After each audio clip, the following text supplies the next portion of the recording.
स्वतंत्र संध्या ए स्वतंत्र संध्यारे सर्वप्रथमे से महाप्रभु को समर्पित भक्तिभरा भजन से कवि कमल जगन्नाथ बारी रचनारू जहाँ सखी नीलाचल को महाप्रभु वर्तमान नीलाद्री विजय करिसेंती तेणु से उपलक्षे आम भजन टी रखा।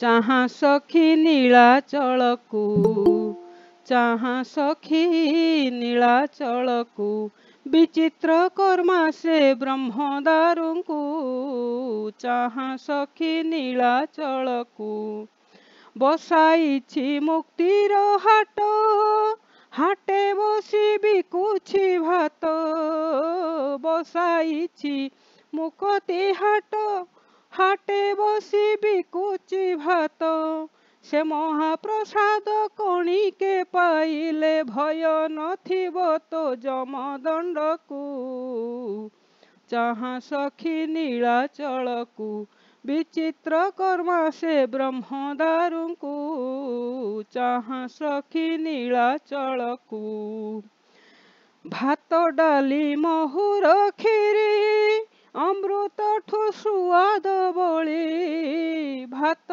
डाली महुर खीरी अमृत ठू सुआद बड़ी तुंडरे खाई तो मुंडे पोछी हेले तुंडरे खाई तो मुंडे पोछी हेले पाइबू कैवल्य मुक्ति धाम को जहाँ सखी नीलाचल को विचित्र कर्मा से ब्रह्मदारू को जहाँ सखी नीलाचल को कल्पवट मूल रे रही जहाँ मना शिवरे सही कल्पवट मूल रे रही जहाँ मना शिवरे सही डाले बांधिने तो पूरे मनोरथ डाले बांधुने तो पूरे मनोरथ प्रदक्षिण कले बांछावट को जहाँ सखी नीलाचल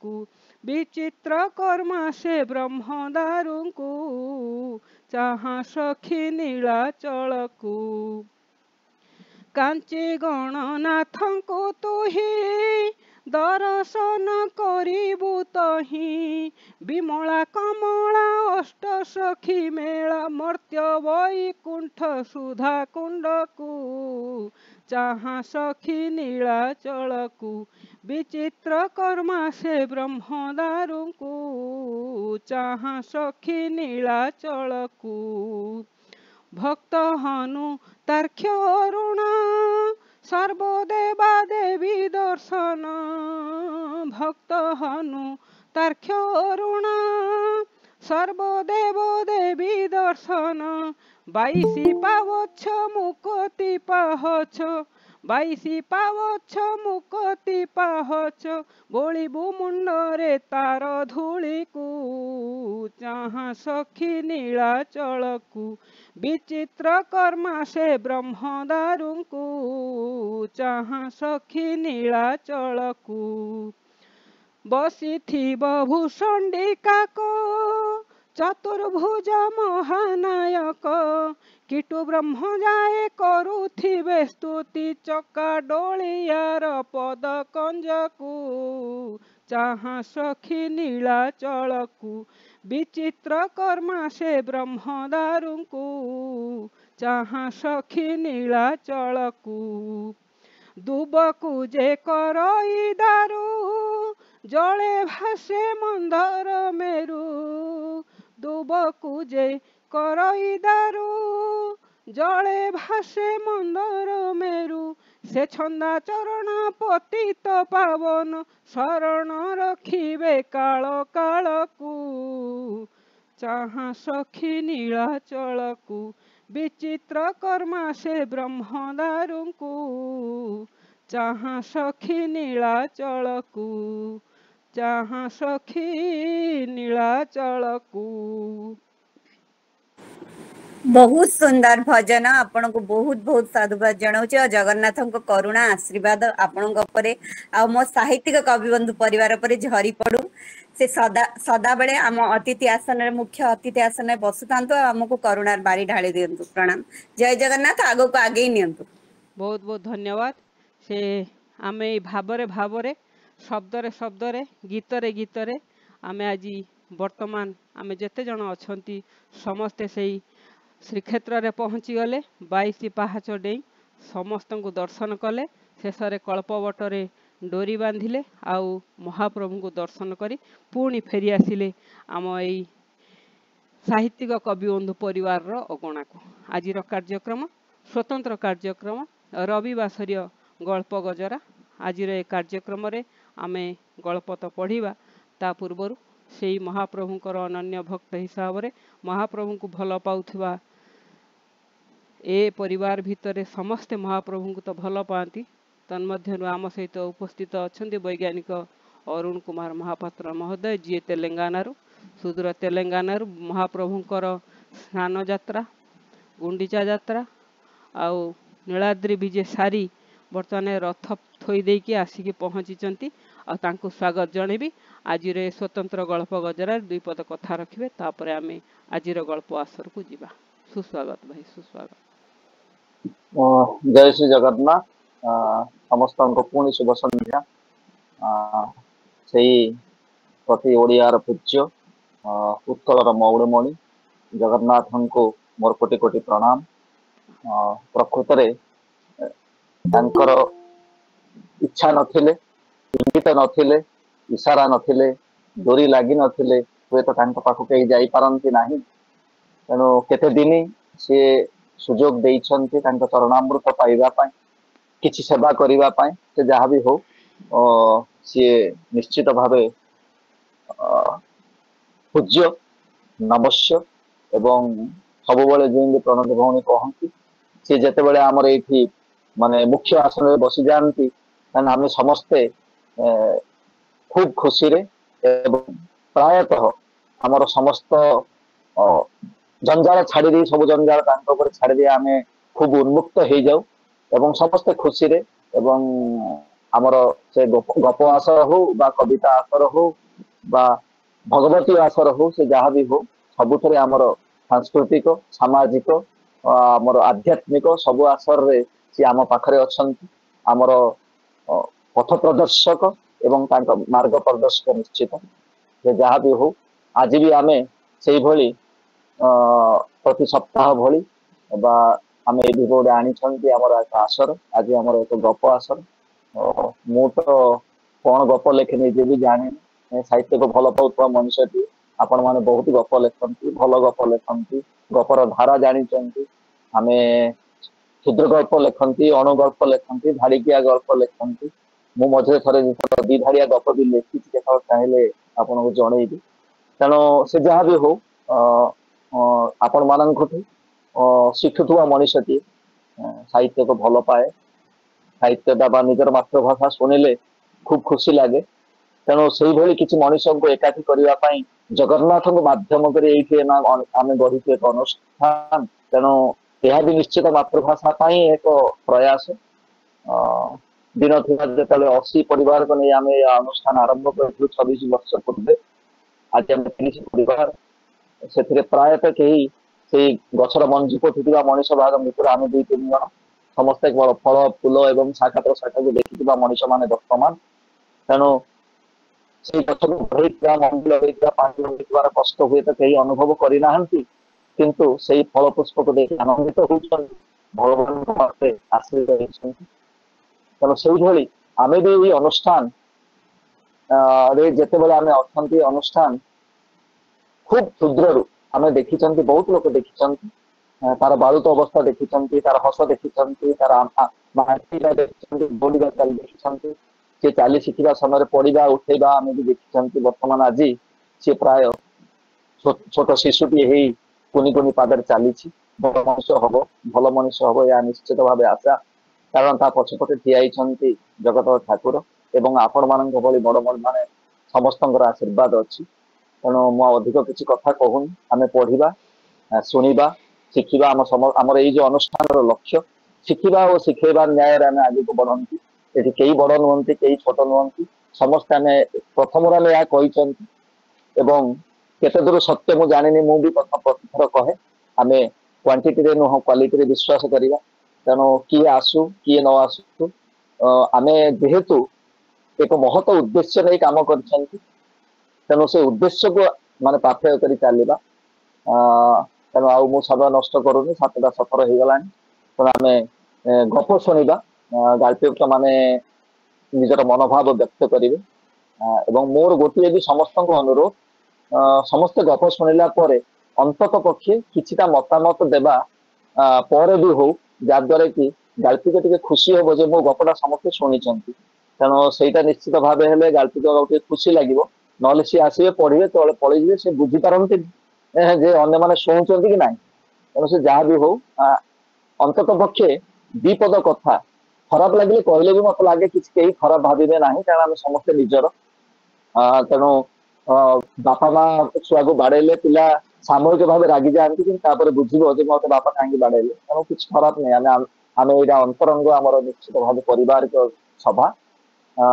ତେଣୁ ରୀତା ଭଉଣୀକି ମୁଁ ଅନୁରୋଧ କରିବି ଆରମ୍ଭ କରିବେ, ଆଉ ଶୁଣିବି। ମୁଁ ନିଶ୍ଚିତ ଭାବେ ଚେଷ୍ଟା କରିବି ରହିକି ବହୁତ ବହୁତ ଶୁଣିବା ପାଇଁ। ଧନ୍ୟବାଦ ତରୁଣ ଭାଇନା, ଆପଣଙ୍କ କଥା ରଖିବା ସହ ଆପଣଙ୍କ ଗଳ୍ପଟି ପଢିବାକୁ ଅପା କହିଥିଲେ, ଆପଣ ବୋଧେ ବୁଝି ପାରିନାହାନ୍ତି। ତ ଆପଣଙ୍କ ଗଳ୍ପ ଆମକୁ ଶୁଣାନ୍ତୁ। ଆମେ ଚାଲନ୍ତୁ ଭିଜିବା ଗୋଟେ ନିଆରା ଗଳ୍ପର ଛନ୍ଦରେ। ଚାଲନ୍ତୁ ଗୋଟେ ବୈଜ୍ଞାନିକଙ୍କର ସାହିତ୍ୟ ମନସ୍କ ମନଟା କଣ କହୁଛି ଟିକେ ଶୁଣିନେବା। ଚାଲନ୍ତୁ, ସ୍ୱାଗତମ। ଶୂନ୍ୟ ମୁଁ ମଞ୍ଚରେ ତ କରତାଳି ମାନେ ନୂଆ ଗଳ୍ପ ତ କିଛି ଲେଖିନି, ଏଇଟା ପଢିଛି କି ନାହିଁ ଜାଣି ତଥାପି ପଢି ଦଉଛି। ଗଳ୍ପର ଶୀର୍ଷକ ସଜ ପରିବା। ସାବିତ୍ରୀ ବ୍ରତ ଆଉ 2 ଦିନ ବାକି। ସୁମିତ୍ରା ନିଜ ଘର ପୂଜା ସହ ଝିଅ ଭାର ଯୋଗାଡରେ ବ୍ୟସ୍ତ। ସ୍ୱାମୀ ବଜାର ଯାଇଛନ୍ତି, ପ୍ରାୟ ପ୍ରତିଦିନ ଯାଆନ୍ତି। ସନ୍ଧ୍ୟା ଭ୍ରମଣ ସହ ସଜ ପରିବା ଶାଗ ଟିକେ ଧରି ଆସନ୍ତି। ଗାଡି ନେଇ ଯାଆନ୍ତି ନାହିଁ, ତାଙ୍କ ମତରେ ଚାଲିବା ସହ ବଜାର ବି ହେଇଯିବ। ସବୁଦିନ ପରି ଆଜି ସନ୍ଧ୍ୟାରେ ବି ଘର ସାମ୍ନାରେ ଚଉରା ମୂଳରେ ମୁଣ୍ଡିଆ ମାରି ଉଠିଲା ବେଳକୁ ଦେଖା ହେଇଗଲା ମାଳତୀ। ଲେଖାରେ ନଣନ୍ଦ, ଭାରି ଶାନ୍ତ, ଯାହାକୁ ଦେଖିବେ ଜୋକ ପରି ଲାଗିଯାଆନ୍ତି। ହସି ଦିଅନ୍ତି, ହସିଦେଲେ ସାମ୍ନା ଲୋକର କଲିଜାଟା ଥରିଯାଏ। ଗୋଟିଏ ଶବ୍ଦ ଅନ୍ୟ ମୁଖରୁ ଖସିଗଲେ କାହାଣୀ କରିପାରନ୍ତି ସେ। କୁଆ ଉଡିବା ଶୁଣିଲେ ସୁନ୍ଦର ଭାବରେ ଛୁଆ ଉଡେଇ ଦେଇ ପାରନ୍ତି। ଯଦିଓ ସମସ୍ତେ ଜାଣନ୍ତି, କିନ୍ତୁ ତାଙ୍କର କଥା କହିବାର ନାଟକୀୟ ଶୈଳୀ ଖୁବ୍ ଶୀଘ୍ର ଅନ୍ୟକୁ ବଶ କରିଦିଏ। ସମସ୍ତଙ୍କ ଆଗରେ ଅନ୍ୟ ବିଷୟରେ ବିସ୍ତୃତ ବିବରଣୀ ଦେଇପାରନ୍ତି। କିଛି ବି ପେଟରେ ପଚେ ନାହିଁ, ଯେତେ ଭଲ ହେଉ ବାନ୍ତି କରି ଗନ୍ଧେଇବା ସାର। ପଚାରିଲେ କହନ୍ତି, କଣ କରିବି ଯେ, ଠାକୁର ତ ପିଲାପିଲି ଖଣ୍ଡେ ଦେଲେନି, ଘରେ ଏକା କେତେ ବସିବି, ତମମାନଙ୍କ ପାଖରେ ଟିକେ ଗପି ଦେଲେ କିଛି ସମୟ ପାଇଁ ମନଟା ହାଲକା ହେଇଯାଏ। ସୁମିତ୍ରା ନ ଚାହିଁଲେ ବି କଥା ଆରମ୍ଭ କରିଦେଇଥିଲେ ସେ। ଭାଉଜ ଶୁଣୁଛ ଦିନା ମା କଥା ମ? ନାଇଁ, କଣ ହେଲା କି? ତମେ କିଛି ଜାଣୁନ କେମିତି କେଜାଣି, 2 ଘର ଦୂରରେ ରହୁଥିବା ଘଟଣା ହେଇଥିବ। ଛାଡ, ମୋର କଣ ମିଳିବ, ମୁଁ ଯାଏ। ସେପଟେ କେତେ କାମ, ତାଙ୍କର ବଜାରରୁ ଫେରିବା ସମୟ ବି ହେଇଗଲାଣି। କଣ ଭାଇନା ଆଜି ବି ବଜାର ଯାଇଛନ୍ତି? ସବୁଦିନ ଯାଆନ୍ତି ବୋଧେ? ହଁ, ପ୍ରାୟ ଯାଆନ୍ତି। କହନ୍ତି ଯେଉଁଦିନ ପରିବା ସେଇଦିନ ଆଣିଲେ ଭଲ, କାହିଁକି ରଖି ଶୁଖେଇ ଖାଇବ ଯେ। ବସରେ ଯାଆନ୍ତି ନା? ଆମର ସେ ଦେଖିଥିଲେ ପରା, କହୁଥିଲେ ଭାଇ କାଳେ ଅପେକ୍ଷା କରନ୍ତି ନା ଆମ ବସକୁ। ଯେତେ ଭିଡ ହେଲେ ବି ସେଇ ନିର୍ଦ୍ଦିଷ୍ଟ ବସରେ ହିଁ ଯାଆନ୍ତି, ପାଖ ବଜାରରୁ ଆଣନ୍ତି ନାହିଁ। ମୋର କିନ୍ତୁ ବିଶ୍ୱାସ ହେଲାନି। ଥରେ ମତେ ନେଇ ଦୂରରୁ ଦେଖେଇ ଦେଲେ ପରା। ଆଗ ଆସିଥିବା ଖାଲି ବସ ଛାଡି ଦେଇ ଭାଇ ଅପେକ୍ଷା କରିଥାନ୍ତି। 2-3ଟି ବସ ଗଲା ପରେ ଆସେ ଏକ ଭଲ ବସ। ଭାଇ ଠେଲା ଠେଲି କରି ଚଟ୍ କିନି ପଶିଯାଆନ୍ତି। ଆଗକୁ ପଛକୁ ଥରେ ଚାହିଁ ଦେଇ ଗେଟ୍ ପାଖରେ ଛିଡା ହେଇଗଲେ। ପୁଣି ସେଇ ବସରେ ହିଁ ଫେରନ୍ତି କାଳେ। ଖୁବ୍ ସମୟାନୁବର୍ତ୍ତୀ। କୌଣସି ଉପାୟରେ ସେ ବସକୁ ହାତ ଛଡା କରିବାକୁ ଚାହାନ୍ତି ନାହିଁ। ସୁମିତ୍ରାଙ୍କୁ ଟିକେ ଅସ୍ୱାଭାବିକ ଲାଗୁଥିଲେ ବି ପୁରା କଥା ଶୁଣିବାକୁ ବାଧ୍ୟ ହେଲେ ଯେମିତି। କଥା ଶେଷରେ ଅଜାଣତରେ ପ୍ରଶ୍ନଟିଏ ବାହାରି ଆସିଲା ତାଙ୍କ ମୁହଁରୁ, ସେ ବସରେ କଣ ଏମିତି ଅଛି କି? କିଛି ନାହିଁ ମ, ଏମିତି। ଏମିତି ମାନେ? ମାନେ ମାନେ ସେଥିରେ ପରା ମୁଖ୍ୟ ଆକର୍ଷଣ ଲେଡି କଣ୍ଡକ୍ଟର। ଏକ ବିରାଟ ଭୟ ଓ ଆଶଙ୍କାରେ ଆଶଙ୍କିତ ମନଟା ହଠାତ୍ ହାଲୁକା ହେଇଗଲା। ସୁମିତ୍ରା ହସି ଦେଇ କହିଲେ, ଖାଲି ଭାଇ ତା ପାଇଁ ଅପେକ୍ଷା କରନ୍ତି ନା ସେ ବି? ସାଧାରଣ କଥାକୁ ନେଇ ଉପନ୍ୟାସ ସୃଷ୍ଟି କରୁଥିବା ଗପୁଡି ମଣିଷଟା ମାଳତୀ ଖୁବ୍ ଚୁପଚାପ, ସରଳ, ହସ ହସ ମୁହଁ। ଧନ୍ୟବାଦ। बहुत सुंदर एमती अल्प कथारे भी केमती कही हुए निजको बुझे हुए आपणकर ए अणुगल्पटा बुझे दिए सतरे जीवन छोट छोट घटना को नहीं सुंदर वर्णना करिवे आपण का अणुगल्प बुझे देची मते लगिले आमे गोटे सद्य भिड़ बजार अच्छे ये बजार घटुवा घटना बड़ी खूब अनुभव करुचु परखुचु प्रणाम सतरे आपण का गल्प ही से तो मु कहे जे गोटे गाल्पिक केमितिका से सरल तरल कि जटिल तार गल्प कि कविता रू जानी हुए तेणु बहुत सुंदर ए गल्प मनस्क वैज्ञानिक मनस्क गाल्पिक को बहुत सारा साधुवाद देवी और जगन्नाथ को निश्चय तांकर उत्तरोत्तर उन्नति कामना करी जय जगन्नाथ। वर्तमान मु स्वागत करी पंडित सूर्य कुमार पाणिग्राही को तांकर सुंदर गल्प सह चलते शुणी नेबा प्रणाम। हाँ क्षमा चाहिए मु टिके 2 मिनिट पर जॉइन कर जो ऑफिस फोन आछी अटेंड करी जॉइन करियो। हां ओम नमो भगवते वासुदेवाय। ओम गं गणपतये नमः। सरस्वतये नमः। आजिर गल्प आसर उपस्थित साहित्य कविबंधु परिवार कर्मकर्तागण एवं गाल्पिक गाल्पिका कवि बंधु माने समस्त को मो आभूम प्रणाम जणाई मोर कवि गल्प पठन को अग्रसर हेउछि।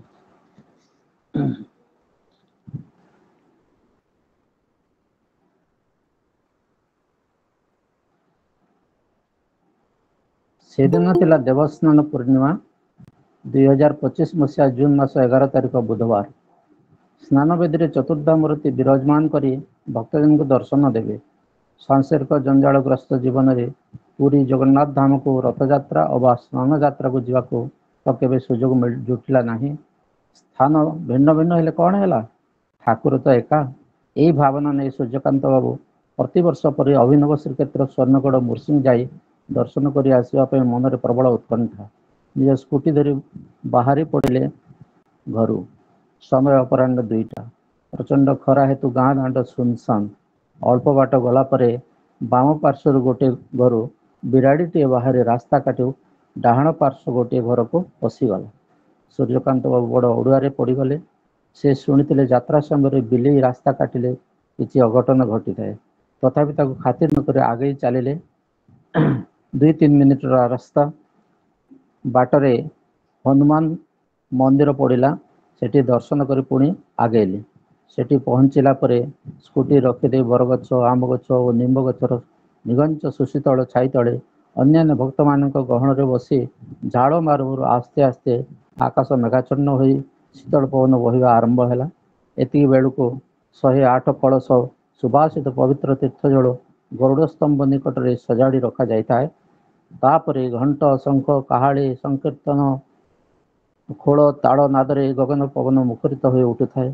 ता सहित भक्त मान हरिबोल भक्तिमती माँ मान हुड़हुड़ी ध्वनिर ताले ताले बड़ ठाकुर गोटी पहंडी आसी स्नान मंडप विराजमान करती। ता पछको सुदर्शन आसी स्नान मंडप अधिष्ठित हुंती। ता पछको माँ सुभद्रा ठाकुर ने आसी स्नान मंडप अधिष्ठित हुंती। सभा शेष कालिया शांत मठे मठे झुली झुली आसती। ये मठिवा भितर सते जमी तांकर उद्देश्य थाए भक्त बंधु आत्मतृप्ति पर्यंत दर्शन देवा।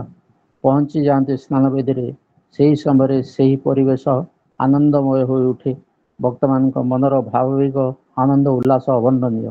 मंदिर गंभीरा भितर दर्शन और स्नान यात्रा वेदी बेड़र दर्शन मध्य भक्त मन अनेक भाव प्रवणता आसे।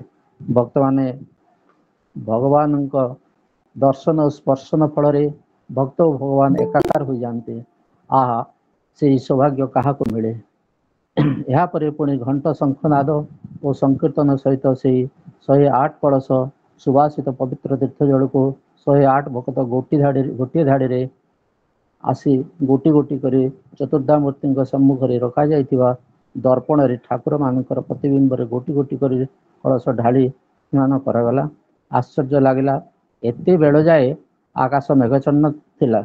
ठीक एतिक बेले टिकी अल्प वृष्टि होइगला। यह निश्चित जे देवराज इंद्र देवता मान प्रतिनिधित्व करी ठाकुर मान स्नान कराइले। भगवान का चरणामृत टिके मुंडरे मारी तुंडरे पाटरी दे मुंडरे मारी पाटरी देवा पई किछि क्षण गहली लागिगला। तापरे माइक रे उद्घोषणा करागला आम एटी जन जगन्नाथ अनन्य सेवक उपस्थित अछंती से मंच को आसी ठाकुर चेरा पहरा सहयोग करेंगे। से आउ कहीं नुहति ये अंचल विशिष्ट शिक्षाविद अवसर प्राप्त शिक्षक श्री सूर्यकांत महाभाग आसतु। सूर्यकांत बाबू का आश्चर्य सीमा रहा नहीं। से भाविले मो भली जड़े साधारण लोक को एत बड़ सुजोगटी देल प्रभु मो प्रति आपंक एत कृपा। हे अनाथर नाथ दीनजन बंधु कृपा सिंधु आरत त्राण ओ भाग्य धन्य हेले प्रभु। कंठ गदगद आखि छड़ छड़ हो उठिला तांकर। ठाकुर सामना को गले जड़े चंदन छेरा पात्र धरी छेरा देउथांती। सूर्यकांत और सम्मार्जनी धरी पहरा कार्य कले। तापर क्रमान्वय बड़ ठाकुर कालिया ठाकुर मदन मोहन सुभद्रा माँ और सुदर्शन चामर व्यजन आरती और पुष्पांजलि सेवा कले। बाकी नीतिकांति पूजा पात्र पूजा पंडा महोदय समापन कले। अन्न प्रसाद सेवन व्यवस्था करा जायतिला। उद्घोषक घोषणा कले समस्त भक्त मान अनुरोध अन्न प्रसाद पाई समस्ते मंदिर गण बसी जातु। समस्ते धाड़ी धाड़ी हो बसीगले। प्रसाद बंटन है। प्रसाद सेवन मंत्र उच्चारण करी समस्ते प्रसाद सेवन कले और निज निज घर को गले। एतिकी बेलू सूर्यकांत बाबू मोबाइल समय देखिले 6:35 गला। 6:40 एक आकाशीय और भागवत सत्संगर योगदान करिवार अछि। से काल विलंब नक स्कूटी धरी चली आसिले। स्कूटी स्टांड करी गोड़ हाथ धोई बसी पड़े। मोबाइल आप ओपन करी लिंक को क्लिक करी योगदान कले। सेपट अलाउड टू जॉइन बेल बाजिला। संगे संगे संचालिका कंठर शुणागला 6:38 होगला। आउ 2 मिनिट पर आरंभ करवा आउ अपेक्षा करवा नहीं। सूर्यकांत बाबू का आश्चर्य सीमा रहा नहीं। कांत घंटा आउ मोबाइल रो समय को देखिले उभय 6:38 बाजी। 6:40 भागवत कार्य चलिला। आमे आउ सियाड़ को जीवा नहीं। एटा ही भगवत कृपा। वर्तमान सूर्यकांत बाबू को बिले रास्ता काटिबा संपर्क में जो अघटन आशंका करते से प्रसंग को आसवा। जदि बिलेर रास्ता काटिले अघटन घटुता ताले सूर्यकांत बाबू चतुर्धा विग्रहंकर छेरा पहरा भली महत् सेवार सुजोग और अल्प समय मध्य एत रास्ता अतिक्रम कर स्कूटी रखी हाथ गोड़ धोई भगवत सत्संग ठीक समय योगदान कर एणु यह एक अंधविश्वास छड़ा आउ किसी नुहे। जय जगन्नाथ। धन्यवाद। समस्त भारत प्रणाम। बहुत सुंदर जगन्नाथंकर कृपा विभु कृपा आपनक गल्प रे समस्त मनरे से भगवत विश्वास आउ थे पुनर्जीवित उज्जीवित करथिबो। आपनक बहुत बहुत साधुवाद जणाइबी। चलंतु मु एबे स्वागत करिबी देवी प्रसाद नायक भाई को। परवर्ती गाल्पिका मंदाकिनी बाड़ी भोणी आपन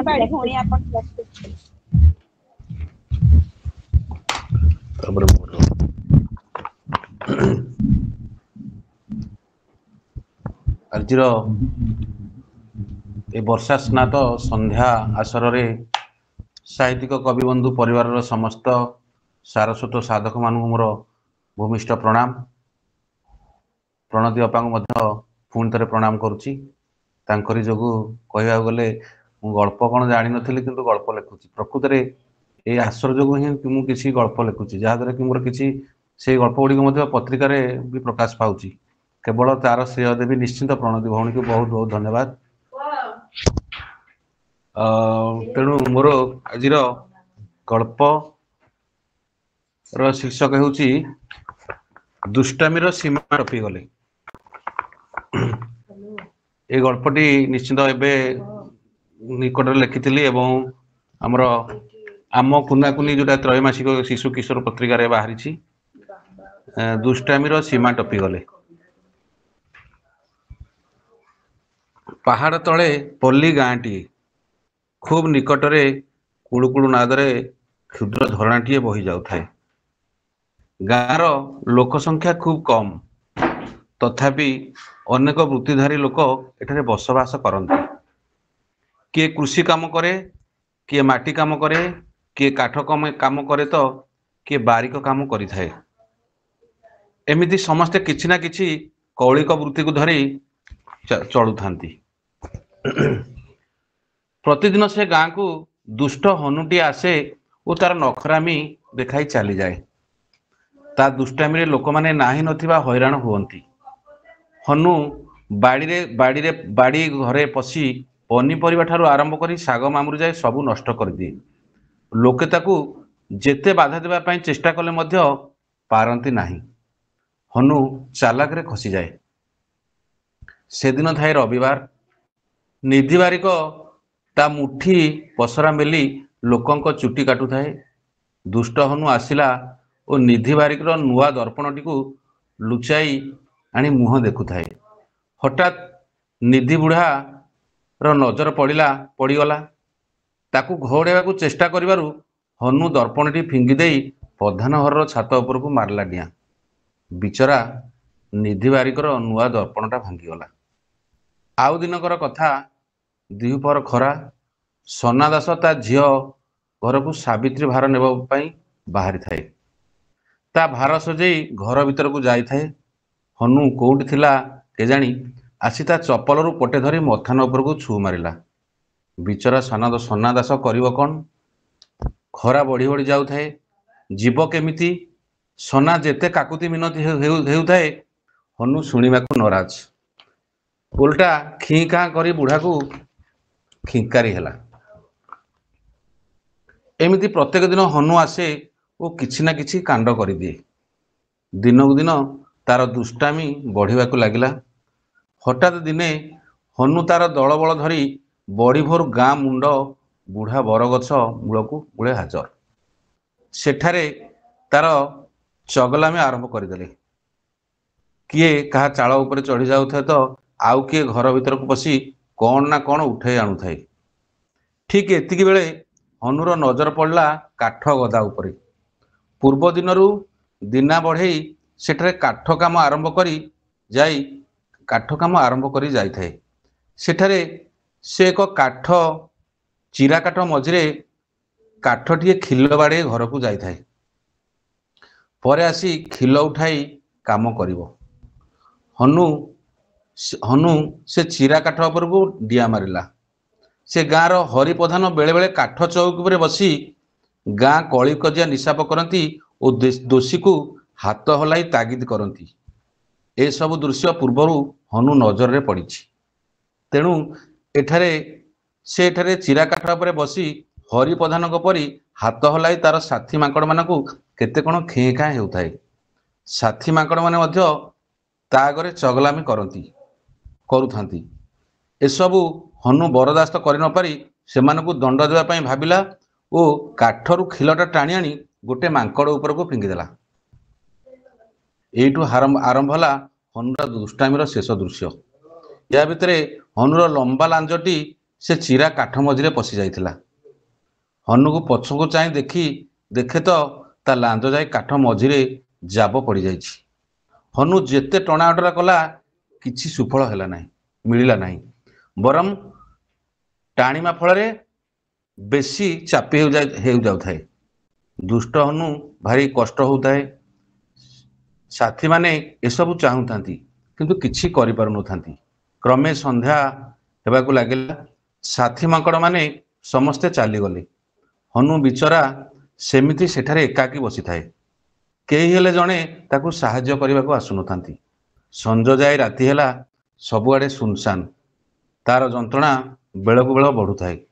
हनु राति सारा एकाकी सेठारे बसी रही थाए। मने मने दुष्टामीर परिमाण पाईगली बोली भाबु थाए। राति पाहिला। सकाळ हेला बेलकू गाँ लोके आसी देखिले काठ खଳାରେ दुष्ट हनुटी मरी पड़िछि।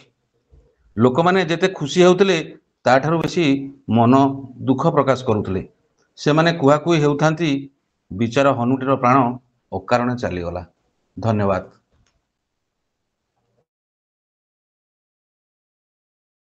जय जगन्नाथ भाई, बहुत सुंदर गपटिए निश्चित भाव में समस्त हृदय को छुई जाइथिबो। ए प्रसंग रे बहुत शिक्षणीय और वार्तावह कथा भी रही। ताको संपूर्ण भाव में समीक्षा कले निश्चित भाव में जना पड़ो जे गल्पटी केते सुंदर और वार्तावह।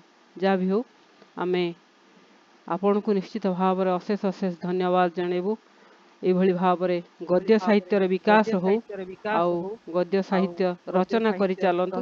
ତତ୍ ସହିତ ଶିଶୁ ସାହିତ୍ୟ ଉପରେ ବି ଆମେ ଟିକେ ସମସ୍ତେ ଗୁରୁତ୍ୱ ଆରୋପ କରିବା ନିହାତି ଆବଶ୍ୟକ। ଆପଣଙ୍କୁ ଆଉ ଥରେ ଅଶେଷ ଅଶେଷ ଧନ୍ୟବାଦ।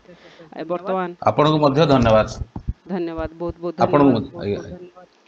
ବର୍ତ୍ତମାନ ଗଳ୍ପ ଆସର ପରବର୍ତ୍ତୀ ଗାଳ୍ପିକା ଯିଏ ସର୍ବପ୍ରଥମରୁ ଆସି ଆମ ସହିତ ଯୋଡ଼ି ହେଇ ଅଛନ୍ତି ରୀତା ଅପରାଜିତା ମହାନ୍ତି।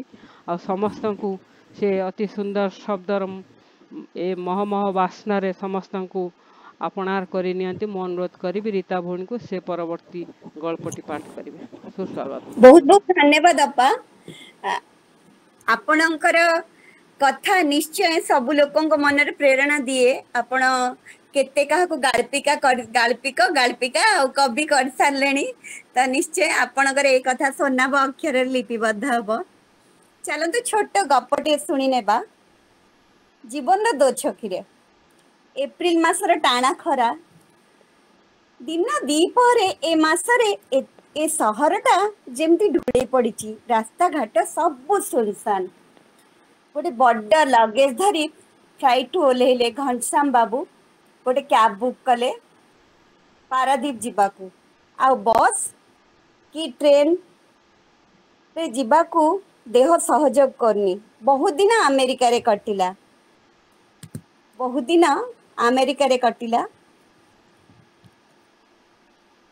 ମୋ ବିଦେଶିନୀ ପତ୍ନୀ ଆଉ ମୋ ପୁଅ ଝିଅଙ୍କୁ ମୋ ବିଷୟରେ ବେଶୀ ଖାତିର ନାହିଁ। ସେ ଦେଶଟା ହିଁ ସେମିତି। ଆଜି ବୋଉର ମୁହଁ ବେଶୀ ମନେ ପଡୁଛି। ଲତା କଥା ବି ମନେ ପଡୁଛି। 10 ପଦକରେ ଗୋଟେ କଥା କୁହେ ମୋ ବୋଉ ତା ସହ ମୋର ମୌଖିକ ବାହାଘର କରିଦେଇଥିଲା। ହେଲେ ମୁଁ ଆଉ ଘରକୁ ହିଁ ଆସିଲେନି। କେଜାଣି ବୋଉ ଦେହଟା କେମିତି ଥିବ। ବାପାଙ୍କ ଅବସ୍ଥା କ'ଣ ଥିବ।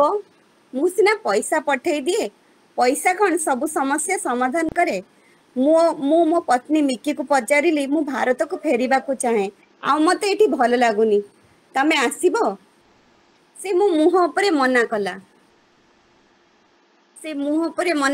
ପିଲାମାନଙ୍କର ବି ସେହିପରି ଅବସ୍ଥା। ସେମାନେ ଏଠି ଚଳିପାରିବେନି ବୋଲି କହିଲେ। ମୁଁ ପିଲାଙ୍କ ପାଇଁ ଆଉ ମିକିଙ୍କ ନାଁରେ କିଛି ଟଙ୍କା ରଖିଦେଇ ଆସିଲି। ଆଉ ଛାଡ଼ପତ୍ର ପଠେଇଦେବି ବୋଲି କହିଲି। ଯେଉଁ ସମ୍ପର୍କରେ କିଛି ଆପଣାପଣା ଆସିନି, ସେ ସମ୍ପର୍କକୁ ନେଇ ଆଉ କ'ଣ କରିବି। ଭାବିଲି ଯେ ମୁଁ ମୋ ଦେଶକୁ ହିଁ ଫେରିଯିବି। ଅଧା ଜୀବନରେ ମୁଁ ମୋ ଭୁଲକୁ ବୁଝିପାରିଲି। ଲତା କୁଆଡ଼େ ଆଜି ଯାଏଁ ବାହା ହେଇନି। ତାର ହାତ ଧରି ଭୁଲ ମାଗିବି। ସେ ମାନିଗଲେ ତାକୁ ହିଁ ବିବାହ କରିବି। ଏଇଠି ରହି ଛୋଟ ମୋଟ କିଛି ବ୍ୟବସାୟ କରିବି। ବାପା ବୋଉଙ୍କ ସହ ମୋ ଦିନ କାଟିବି। ଏମିତି ଭାବନାର ଭଟ୍ଟା ପଡ଼େ। ଗାଡ଼ି ଡ୍ରାଇଭର ହର୍ନ ଶବ୍ଦରେ ଘର ଆସିଲାଣି। ଆରେ ଘନ ଆସିଛି। ମୋ ବୋଉର ସ୍ନେହବଳା ପାଟି। ଲତା ଗୋଟେ ଥାଳିରେ ଲଙ୍କା ଟିକେ ଆଣ ତ, ମୋ ପୁଅକୁ ଟିକେ ଝାଡ଼ି ଦିଏ। ଏତେ ଶୁଖିଗଲାଣି ଘନ, ତୁ ଖବର ନ ଦେଇ ଆସିଛୁ। ପ୍ରଣାମ ବାପା କହି ଦେଖିଲି ଲତା ହାତରେ ଥାଳି ଧରି ଠିଆ ହେଇଛି। ଟିକେ ଝଡ଼ିଗଲାଣି। ବାପା ଚାଲିଗଲା ପରେ ସେ ଏଇ ଆର ମାସରେ ତା ବାପା ଚାଲିଗଲେ। ଆଉ ମୁଁ ତାକୁ ଆମ ଘରକୁ ନେଇ ଆସିଲି। ବୋଉ ଭିତରେ ବସି କଥା ହବା। କେତେ କଥା ଅଛି। ଲତା, ତମ ଅଧା ଛେଚା ଚା ନେଇ ଆସ ତ, ତମ ସହ ବି କଥା ଅଛି। ମୋ କଥା ଆଗକୁ ବଢିଲେ ମୁଁ ନିଶ୍ଚୟ ଆପଣମାନଙ୍କ ସହ ବାଣ୍ଟିବି। ଆଜି ପାଇଁ ମୋ କଥା ଏତିକିରେ ମୁଁ ସାରିଲି। ଜୟ ଜଗନ୍ନାଥ। ଜୟ ଜଗନ୍ନାଥ, ଜୟ ଜଗନ୍ନାଥ। ବହୁତ ବଢ଼ିଆ ଗପଟିଏ। ନିଶ୍ଚିତ ଭାବରେ ପରବର୍ତ୍ତୀ ଭାଗକୁ ଆମେ ଅପେକ୍ଷା କରିବା। ପରବର୍ତ୍ତୀ ପର୍ଯ୍ୟାୟରେ କ'ଣ ହେଉଛି ଆମେ ତାକୁ ବି ଅନୁଭବ କରିବା। ବହୁତ ବହୁତ ଧନ୍ୟବାଦ ଭଉଣୀ। ବର୍ତ୍ତମାନ ଗଳ୍ପ ଆଉ ଗୋଟେ ଭାଗ ଭଉଣୀ, ଆଉ ଗୋଟେ ଭାଗ ଅଛି ତ। ହଉ ଠିକ ଅଛି, ନେକ୍ସଟକୁ ଆଉ ଠିକ ଅଛି। ବର୍ତ୍ତମାନ ଗଳ୍ପ ଆସରକୁ ଆଗେଇ ନେବା ପାଇଁ ଅନୁରୋଧ। ବହୁତ ବହୁତ ଧନ୍ୟବାଦ ବାପା। ମୁଁ ସବୁବେଳେ ଛୋଟ ଗୁଗଲ ମିଟରେ ମୁଁ ଭାବେ କି ଆମେ ଗୋଟେ ଏମିତି ଛୋଟ ଗପଟେ ପଢିବା, ସମସ୍ତେ ଟିକେ ଶୁଣିବେ। କାରଣ ବଡ ଗପ ହେଲେ କେହି କାହାର ଶୁଣିବାର ଆଗ୍ରହ ରୁହେନି। ତ ମୁଁ ଅନୁରୋଧ କରିବି, ଆମକୁ ଗଳ୍ପର ଧାରା ଶିଖେଇଥିବା ମୋ ପ୍ରଣତି ଅପା ଆଗ ଗଳ୍ପ ପଢିବେ। ଆଉ ଆମେ ସମସ୍ତେ टिके भावना हजिबा तांको गल्प रे टिके भिजिबा। जय जगन्नाथ। बहुत बहुत धन्यवाद। जहा हूँ उपस्थित ये जे जन उपस्थित अच्छा अनुपमा अपा, आमर बनलक्ष्मी अपा, विजय लक्ष्मी पाणिग्राही महोदया, अर्जुन भाई, प्रशांत भाई, प्रकाश भाई, आउ सस्मिता भौणी, देवी भाई, रीता भौणी, शोभामयी भौणी, समस्त को किसी समय पूर्व आम सहित जाइछंती अरुण भाई आउ बबिता अपा, समस्त को आज रे पवित्र ये रविवार स्वतंत्र गल्प गजरार यही पाखुड़ा को आपण समस्त को अनेक अनेक स्वागत और शुभेच्छा। मोर गल्पर शीर्षक रही शीर्षक निश्चित भाव में आपण को एक भावना रे पकईदेव तथापि गल्पर शेष को निश्चित भाव में बुझीपारे गपर शीर्षक क्योंठी केमिति रखिबी ता पूर्वर गप आरंभ करने पूर्वर मु रखी कथाटे जे नदीर नाम अश्रुधारा, जीवर नाम धोका, पथर नाम बेईमानी, बंचिवा खाली एका, हृदय अटे निष्ठुर एटी, स्नेह प्रेम खाली फांका, स्वरे नाही दया धर्म, अजब ये इलाका, बाटरे नाही सत्य न्याय, धर्म पड़िची बंधा, पापरे भरा सारा संसार, अन्याय जीवन छंदा। अक्टोबर मास सकाळ, आकाश रे वर्षा नाही कि शीत भी नाही। सकाळु सकाळु टिके आखि लगी जाइची, बिलबाड़ी काम जहा थिला से सरी जाई थाए। आज सहजे संक्रांति तेणु भोर उठिबा प्राय आवश्यक मने कलानी। चषा पुओ तो सत हेले काऊ का करबा आगरु आमे सब बिलरे बलदंक सहित बलद हो जाती, पुणी केतेबेले कोड़ी कोदालंक सह। आज आ कहा सह बिलरे निय बरं नाली चा मुढ़ी सह सकाळ बेला कटिब। माँ तार जाल मेंचाए चुली पाखरे पकई दे अनेई रही बोहूर बासन मजा शेष को। अदा टिके ठुकु ठुकु करी शिଳରେ छेची दे मते डाक पकेला, हईरे मदना अइलु टिके। बिछणारे गड़ु गड़ु पचारे कौन हैला कि बो सकाळु सकाळु तंटी फटेलुणु। बोऊ सेठू थाई कहला, जा बोहू पाखरु चा कड़ेटा नहीं आ, मु चा कर दिए समस्ते पीवा परा। बाध्य होई बिछणा छाड़िबा पई बिछणा छाड़िबा पई पड़ला। बोऊ पाटी करुथाए कि आज कौन बिलरे काम नहीं बोली उठू ना, दिन आसी 5 कि 6 हेलानी परा, चा पी बिल आड़े बुलिया, घरे बिछणारे पड़ी रहिले रोग माड़ी बसिबो। ता कथा मानी बाड़ी कल पाखक गली आ सुकांती पाखरु चा कड़ेई आनी बोऊ को देली। बोऊ तो चुली पाखरे बसची बराद करथाए, पानी दे, लुण दे, चीनी आणे, चा डबा आणे, गिलास आणे, तेजपत्र डबा दे। बड़ राग माड़ू थाए। जोर रे कहली, तोते किए चा करिया पई कहला जे? सकाळ सकाळ गोटे यात्रा लगेची सेपट्रे बापा भी डाक पकाउचंदी, तो भी बापा बाड़ी पुलाए 12 मिशा साग नहीं पहुँची गले। हसी हसी कहले, रागी गलु कि? 30 वर्ष है मु परा ता बोल करुची, मु ता बोल करुची बोली से मो झुंपुड़ी घर को बदल दे लक्ष्मी भली पक्का घर टे करची। से परा मो लक्ष्मी, ता कथा सबुले मानिबू। ई देखुनु सकाळु सकाळु साग पाई बराद करथिला, धरी आछि खासे तो पाई। जा जा सबु देई दे, जहा जहा से मागुची। बाध्य शिशु भली सबु जिनिस ता हाथ पांतारे थोई दे बसी पड़ली ता पाखरे। राति रे पोड़पिठा खंडे कंसारे पड़ीथिला। मते पचारला, दांत घसी आसिलु तो एइने पिठा खाउता, मु चा करी सारले तते देबी। बो भाबे मु तार से 8-10 वर्षर कुनी पुओ। ता कथा मानी बाप पुओ पिठा खाइलु, चा करी देला आमको। से भी गोटे स्टील ग्लास रे आउ गोटे ताटिया धरी बसी पड़ला। चषा पुओ मु मन के संभाळिबो बिल को छाड़ी चा पी बिल को चलिली। मो हाथ रे 2 खंड पान भी देई थाए। बो हाथ भंगा पान रे गोटे अलगा स्वाद थाए। कांधरे गामुछा खंडे पके साइकल धरी बिल को चलली। बिल रे तो काम किछि न थाए। सपनी दादा कुना नोका मिसी हिड़रे कथारे माती गलु। दिन 10टा बेल को घरे पहुँचली। मते देखी बोऊ कहला, हई रे किए गोटे इंग्लिश झील ते 4-5 थर फोन कलानी, जा देख किए फोन करची। मते तो भारी भोक होउतला। मु कहले, हौ हौ आग मते गंडे पखाल दे, खाई सारले देखिबा। बोऊ ता बोहू को डाक छाड़ला भात देवा पाई। बाप पुओ मिसी गरम गरम साग सांग को रसुण बाइगण पोड़ा पखाल पेटे बाड़े दांड पिंढारे मसीना पकई बसी पड़ली। एई समय नोका आसीगला। एई समय नोका आसीगला मो स्त्री सुकांती को मोबाइल मागे फोन देखिली किए फोन करछि जानिबा पाई गोटे अजଣା नंबर रे फोन आसी थाए ओह ए हमर प्रोग्राम भितरे फोन अच्छा गोटे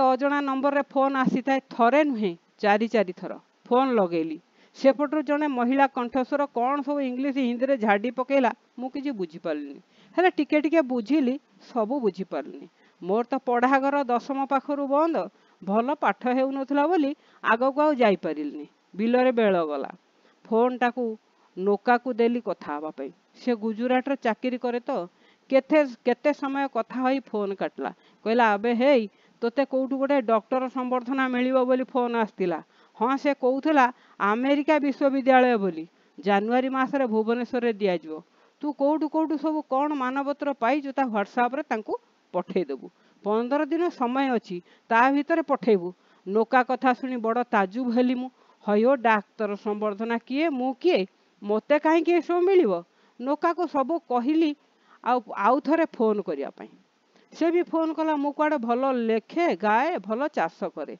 सेथि पई मते ए संबर्धना नोका कहला से गोटे फोन पे नंबर देइचंती व्हाट्सएप रे आउ तू सेई नंबर रे 15,000 पठे देबू से माने तोते डाकिबे को दिन संबर्धना करिवे मन तो लागिची मोर नोका को कही 10,000 देई देली कहली संबर्धना जगह रे आउ 5 देबी नोका भी कथा है ता पई संबर्धना ठीक कर देला से भी 10,000 टंका दे देला मन रे मोर बड़ आनंद बिल कामर फुर्सत मिलले जगा पाई कौन 30-40 भजन लिखिची आम भागवत टंगी रे कीर्तन आखड़ा ताकू निजे स्वर दे गाए सेथि पई गाँ लोकंक सह आखपाख अंचल भी मोर भजन रे सब खुश एमिति एमाने केमिति जानिले जे सतरे प्रतिभा फुटी बाहर जो कथा शुणिली सत प्रमाणित होइछि गड़ीगला अनेक दिन मे मास बोधुए 5-6 तारिख हेब पुणी से झील इंग्लिश झीलटी फोन करछि आसंता 20 तारिख रे अमेरिकन मेरिट काउंसिलिंग पक्षर जयदेव भवन रे भाषा और साहित्य पाई मते सम्मानजनक डॉक्टरेट उपाधि मिलिबो बोली मन खाली चंग चंग हेउथाय दौड़िली नोका पाखकू आबे नोका तो पाखकू फोन आछि ना मे 20 जयदेव भवन को जीवा पाई नोका सीटू कहूता सतरे आम भाग्य कड़े टेक कहलु बुझिलु आम गाँव रे केते लोक हेले कहा को मिलला नहीं कहीं आमको कहीं मिलला आमर सेमती गुण अच्छी ना आउ जा हेउ जीवा हाँ बाकी टंका भी से दिन से नेबे बुझिलु देख देख आमे परा पंकरे पदुओ बणरे मल्ली आम बासना केड़े सुंदर अमेरिका पर्यंत बासिला रे मे 20 तारिख आगु दुहे भुवनेश्वर रे पहुंची गलु मो बड़ शला घरे ठीक समय जाई जयदेव भवन रे भी हाजर हो गलु सजबाज होइकी भारी चैन चिकन मुहरे पाउडर मारी आयरन दिया शर्ट पिंधी बाकिया टंका दे भितर को गलु राजा महाराजा भलिया आमको सम्मान देले खाइबा पीबा बसिबा उठिबा सबू कथा बुझुतले समाने सते कि आमे को राजा पुओ नुआ बा हेइतिबा ससुर घर जोई से घर भितरे आमको मिसेई पाखापाखि 400 की बेसी हबो सकाळ बेला जाई ऊपर बेला हला भल खाइबा खाई आम नंबर जाए अनेई रहिलु मो नंबर आगो आसी गला वीरदर पर चालिली मंच को मुंडरे कला रंगर टोपी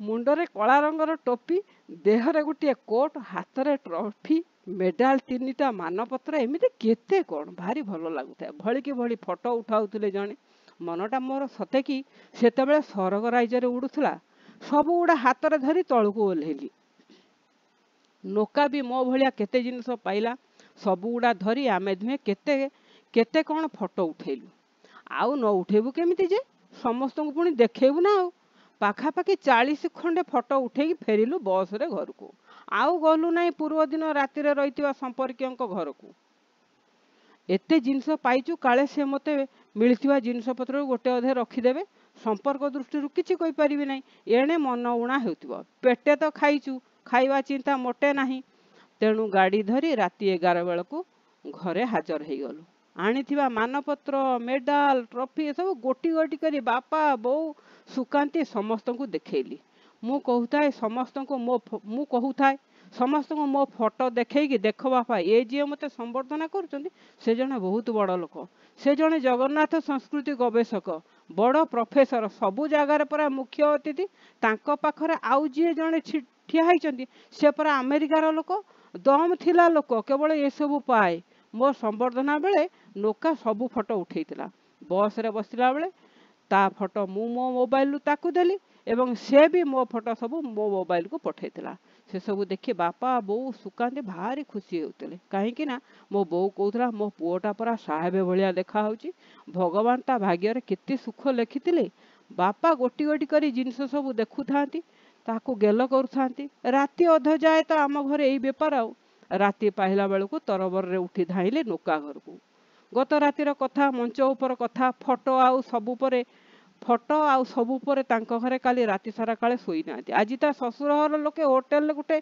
बड़ पार्टी आयोजन करिसेंती तांको ज्वाई एते बड़ संभ्रांत संबर्धना पाइछि बोली आउ ये कोन कम बड़ कथा आउ आज ठार सभा समिति भागवत घरे तांको समस्त आउ डाकिबेनी मदना की नोका बोली कौन डाकिबे डॉक्टर मदन मोहन परिड़ा डॉक्टर लोकनाथ लेंका बोली कथा तो असरा सरुची कोठू हेले कथा काटी बाट भांगिले दुहे बिलवाड़ी चाष काम चोषा पु ये सब चुलिकी गला मदना भी समस्त बंधु बांधव को फोन करी कहीदेला ज्वाई निमंत्रण चलीला चलीला भोजी भात हाथ रे जहा टंका बैंक रे थिबा संचय टंका गाय मोट लक्ष्य उपरे लेखाए सारी कटिगला मासे वर्तमान बाबू माने आ बिल मुहा नुहे सहर मुहा हेले कहीं ना बिलेई मुहरे आईंस बाजी जेतेबेले से तो खाइबा पाई प्राण बिकले एठी सेठी मुह मारिबो से न्याय रे मानपत्र खंडे गोटाइबा पाई कांधरे झूला धरी सहरर विभिन्न भवन द्वारे मुहरे सहरर विभिन्न भवन द्वार मुहरे नाम पंजीकरण करी नाली नेली चेयर अख्तियार करी डालमा भात खाई 42-45 डिग्री खरारे दर सिझा बाइगण भली बदन रे खंडे कागज मानपत्र खंडे गामुछा धरी राति 2 हड़कू घरे पहुंचुथिले डॉक्टर सांग 2 जन आगर से लुंगी गामुछा बेस बदली गला अधा अधा टंका खर्च करी गोटे मोटर साइकिल किनले से गाड़ी रे मानपत्र गोटाली हेई गोटे चलिले गोटिए गोटिए अनुष्ठान 40 रु ऊर्ध्व मानपत्र से सब अनुष्ठान गेल्हा पुओ माने एथर गाँव रे बड़ खातिर मानकर सबु सभा समिति डॉक्टर मदन मोहन डॉक्टर लोकनाथ मुख्य चौकी पाउथिले भाषण जा हेउ भल चादर गामुछा बहे आए हला दिनकर कथा मदन बाहरी शशुर घर गाड़ी रे सुकांति को नहीं जीवो एणे नौका बाहरी माँ को पाख मंदिर को नब यही कथार साई मझे तुमुल झगड़ा ये ता कथा से ता कथा कही कलिगोल कले शेष रे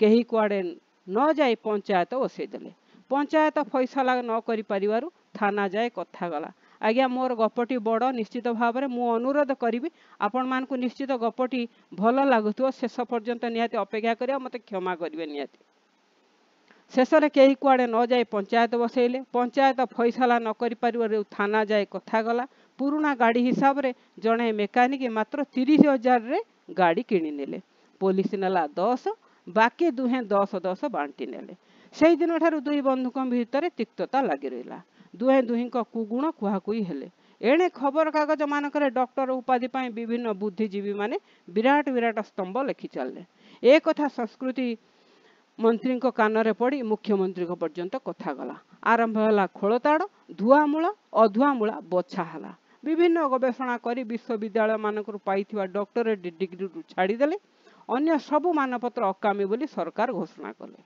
कहीं जदि सरकार कथा को अमान्य करी एही पदवीर भूल व्यवहार करे एवं ता सरकार जानी पारंती तेबे आईन तो 2 वर्ष जेल दंड सह 50,000 जोरिमाना देबे किछि दिन मध्य बारंबार सबु खबर कागज मानकर मुख्य पृष्ठा मंडन कला यही वार्ता कारण सरकार घोषणा करछन जे अनेक व्यक्ति ए सबु असाधु उपाय हाथई कही काटी देइचंती सेमानकर एई डॉक्टर पदवी बड़ चिंतार पड़िचंती मदन आउ नौका आगर से खुशी आउ दुहिंक भितरे नाही कि कौनसी सभा समिति रे आउ मुख्य आसन अलंकृत करूनाहंती आउ गामुछा आसुनाई तांको पाखकु सामान्य खुशी पानी फटका भली मिले जाइछि हठात दिने दुहे दुही को देखी आ संभाली पारले नहीं पूर्वर मनोमालिन्य भूली कुंडा कुंडी होई गले आउ निज निजर दुख कथा आलोचना कले दुहे दुही को कहले अरे ଏଇ ସବୁ ଡକ୍ଟର ମାନପତ୍ର ମୁଁ କେଉଁଠି ରଖିବି? ଯାଉଛି ସବୁ ପୋଡ଼ିଦେବି, ନହେଲେ ଭଙ୍ଗା ଟ୍ରଙ୍କରେ ରଖିଦେବି, ଯେମିତି ଆଉ କେହି ଦେଖିପାରିବେନି। ଏ କରୋନା ଆତଙ୍କ ଠାରୁ ବଳିଗଲାରେ ସାଙ୍ଗ, ଆକୁ କେଉଁଠି ରଖିବି ଆଉ କେମିତି ରଖିବି? ବହୁତ ବହୁତ ଧନ୍ୟବାଦ। ଏତେ ସମୟ ଧରି ମୋ ଗପଟିକୁ ଶୁଣିଥିବାରୁ ଆପଣ ସମସ୍ତଙ୍କୁ ଅଶେଷ ଅଶେଷ ଧନ୍ୟବାଦ। ଜୟ ଜଗନ୍ନାଥ। ବହୁତ ବହୁତ ଧନ୍ୟବାଦ। ମୁଁ ବହୁତ ହସୁଛି କାରଣ ଏଇ ଗଳ୍ପଟି ଆମକୁ ବର୍ତ୍ତମାନ ଯୋଉ ପୁଞ୍ଜେ ପୁଞ୍ଜେ ଡକ୍ଟର ହଉଛନ୍ତି, ଯାହାକୁ ଦେଖ ସେ ଡକ୍ଟର, ତା ନାଁ ଆଗରେ ଡକ୍ଟର ଯୋଡା ହଉଛି। ମୋର ବି ବହୁତ କ୍ଷୋଭ ଆଉ ଦୁଃଖ ଆପଣଙ୍କ ଗଳ୍ପଟା ପଢିକି ମନଟା କିଛି ଦୁଃଖ ଲାଘବ ହେଲା। ସରକାର ଏମିତି ନିୟମ କରିବା ଦରକାର କି ଯୋଉମାନେ ଏମିତି ମିଛ ଡକ୍ଟର ହଉଛନ୍ତି, ବିନା ଗବେଷଣାରେ ଡକ୍ଟରେଟ ପାଉଛନ୍ତି, ତାଙ୍କୁ କିଛି ଦଣ୍ଡ ମିଳିବା ଦରକାର। ବହୁତ ଶିକ୍ଷଣୀୟ ଆଉ ମଜାଦାର ଗଳ୍ପଟି, ବହୁତ ବହୁତ ସାଧୁବାଦ ଜଣେଇବି। ଗଳ୍ପ ଯାହା ମନକୁ ଖୁସି ଦେବା ସହ ଆମ ଭିତରେ ଅନେକ ପ୍ରେରଣା ସଞ୍ଚାର କରିଛି। ଚାଲନ୍ତୁ ସ୍ୱାଗତ କରିବା ଅନୁପମା ଅପାଙ୍କୁ। ତାଙ୍କର ସୁନ୍ଦର ଗଳ୍ପ ସହ ସମସ୍ତଙ୍କୁ ଅନୁରୋଧ କରିବି ଟିକେ ଛୋଟ ଗଳ୍ପ ପଢିବା। ଜୟ ଜଗନ୍ନାଥ। ଜୟ ଜଗନ୍ନାଥ। ସମସ୍ତଙ୍କୁ ମୋର ଶୁଭ ସନ୍ଧ୍ୟାର ସାରସ୍ୱତ ପ୍ରଣାମ। ମୋର ଗଳ୍ପଟିର ଶୀର୍ଷକ ହେଲା ପୁଅ ନୁହଁ ସେ ହୀରାଟିଏ। ମୁଁ ତ ଗପ ଲେଖି ଜାଣେନି, ଯାହା ଲେଖିଛି ଶୁଣନ୍ତୁ। ଶୀତ ସକାଳ, ଦୂର ଦିଗ୍ବଳୟରେ ସୂର୍ଯ୍ୟଙ୍କ ରକ୍ତିମ ଆଭା ଉଦ୍ଭାସିତ ହୋଇଛି। ବିହଙ୍ଗ ମାନେ କଳରବ କରି ଖାଦ୍ୟ ଅନ୍ୱେଷଣରେ ଦୂର ଦୂରାନ୍ତକୁ ଡେଣା ଝାଡ଼ି ଝାଡ଼ି ଚାଲି ଯାଉଛନ୍ତି। ପରିବେଶ ଶାନ୍ତ ଓ ବିଶୁଦ୍ଧ ଲାଗୁଛି। ଶୀତ ବେଶୀ ନାହିଁ। ମୀରା ସକାଳୁ ଉଠି ଘର ଅଗଣା ଖରକା ଖରକି କରୁ କରୁ ମୁଣ୍ଡ ବୁଲେଇ ଦେଲା। ହଠାତ୍ ତଳେ ପଡ଼ିଗଲା। ପାଖରେ କେହି ନାହିଁ। ପୁଅ ଶୁଭମ ମୁମ୍ବାଇରେ ଇଞ୍ଜିନିୟର ଅଛି। ବୋହୂ ନାତି ନାତୁଣୀ ସମସ୍ତେ ଅଛନ୍ତି, ଗାଁକୁ ଆସନ୍ତି ନାହିଁ। ତାଙ୍କର ଏକାଜିତ ସମ୍ପତ୍ତି ବାଡ଼ି ବିକି ଦିଅ, ତୁମକୁ ମୁଁ ମାସକୁ ମାସ ଟଙ୍କା ପଠେଇଦେବି, ବୃଦ୍ଧାଶ୍ରମରେ ଯାଇ ରହିବ। ମୋର ସାଙ୍ଗ ସେ ବୃଦ୍ଧାଶ୍ରମର ଦାୟିତ୍ୱ ତୁଲାଉଛି, ସେ ତୁମର ଦେଖାଶୁଣା କରିବ। ମୀରା ରାଜି ନ ହେବାରୁ ସେ ଆଉ ଘରକୁ ଆସୁନି କି ଫୋନ ମଧ୍ୟ କରୁନି। 2 ବର୍ଷ ହେଇଗଲାଣି। ସ୍ୱାମୀ ବିବେକ ମରିଗଲା ପରେ ମୀରା ଦେବୀ 2 ବର୍ଷ ହେଲା ଏକା ହୋଇଯାଇଛି। ଯାହାକୁ ଜନ୍ମ କରି କେତେ ଆଦର ଗେହ୍ଲାରେ ବଢେଇଥିଲା, ଦେହରେ ଧୂଳି ଲଗେଇ ଦେଉନଥିଲା, ସେ ଆଜି ମୁମ୍ବାଇରେ ଇଞ୍ଜିନିୟର ହୋଇ ମୋଟା ଅଙ୍କରେ ଟଙ୍କା ରୋଜଗାର କରୁଛି। ପିତୃପୁରୁଷର ଭିଟାମାଟି ବିକ୍ରି କରିବା ପାଇଁ ନିଜର ଜନ୍ମ କଲା ମାଆକୁ ପଚାରୁନାହିଁ। ଏ କଥା ଭାବି ଭାବି ମୀରା ଚିନ୍ତାରେ ଭାଙ୍ଗି ପଡ଼ିଥିଲା। କେତେ ଦିନ ଏମିତି ଏକାକୀ ଜୀବନ ବିତାଉଥିବ। ସ୍ୱାମୀ ବିବେକ କମ୍ପାନୀ ଚାକିରି କରିଥିଲେ, ପେନସନ ନଥିଲା। ଯାହା ମିଳିଥିଲା ତାକୁ ଏପଟ ସେପଟ କରି ଚଳୁଥିଲେ।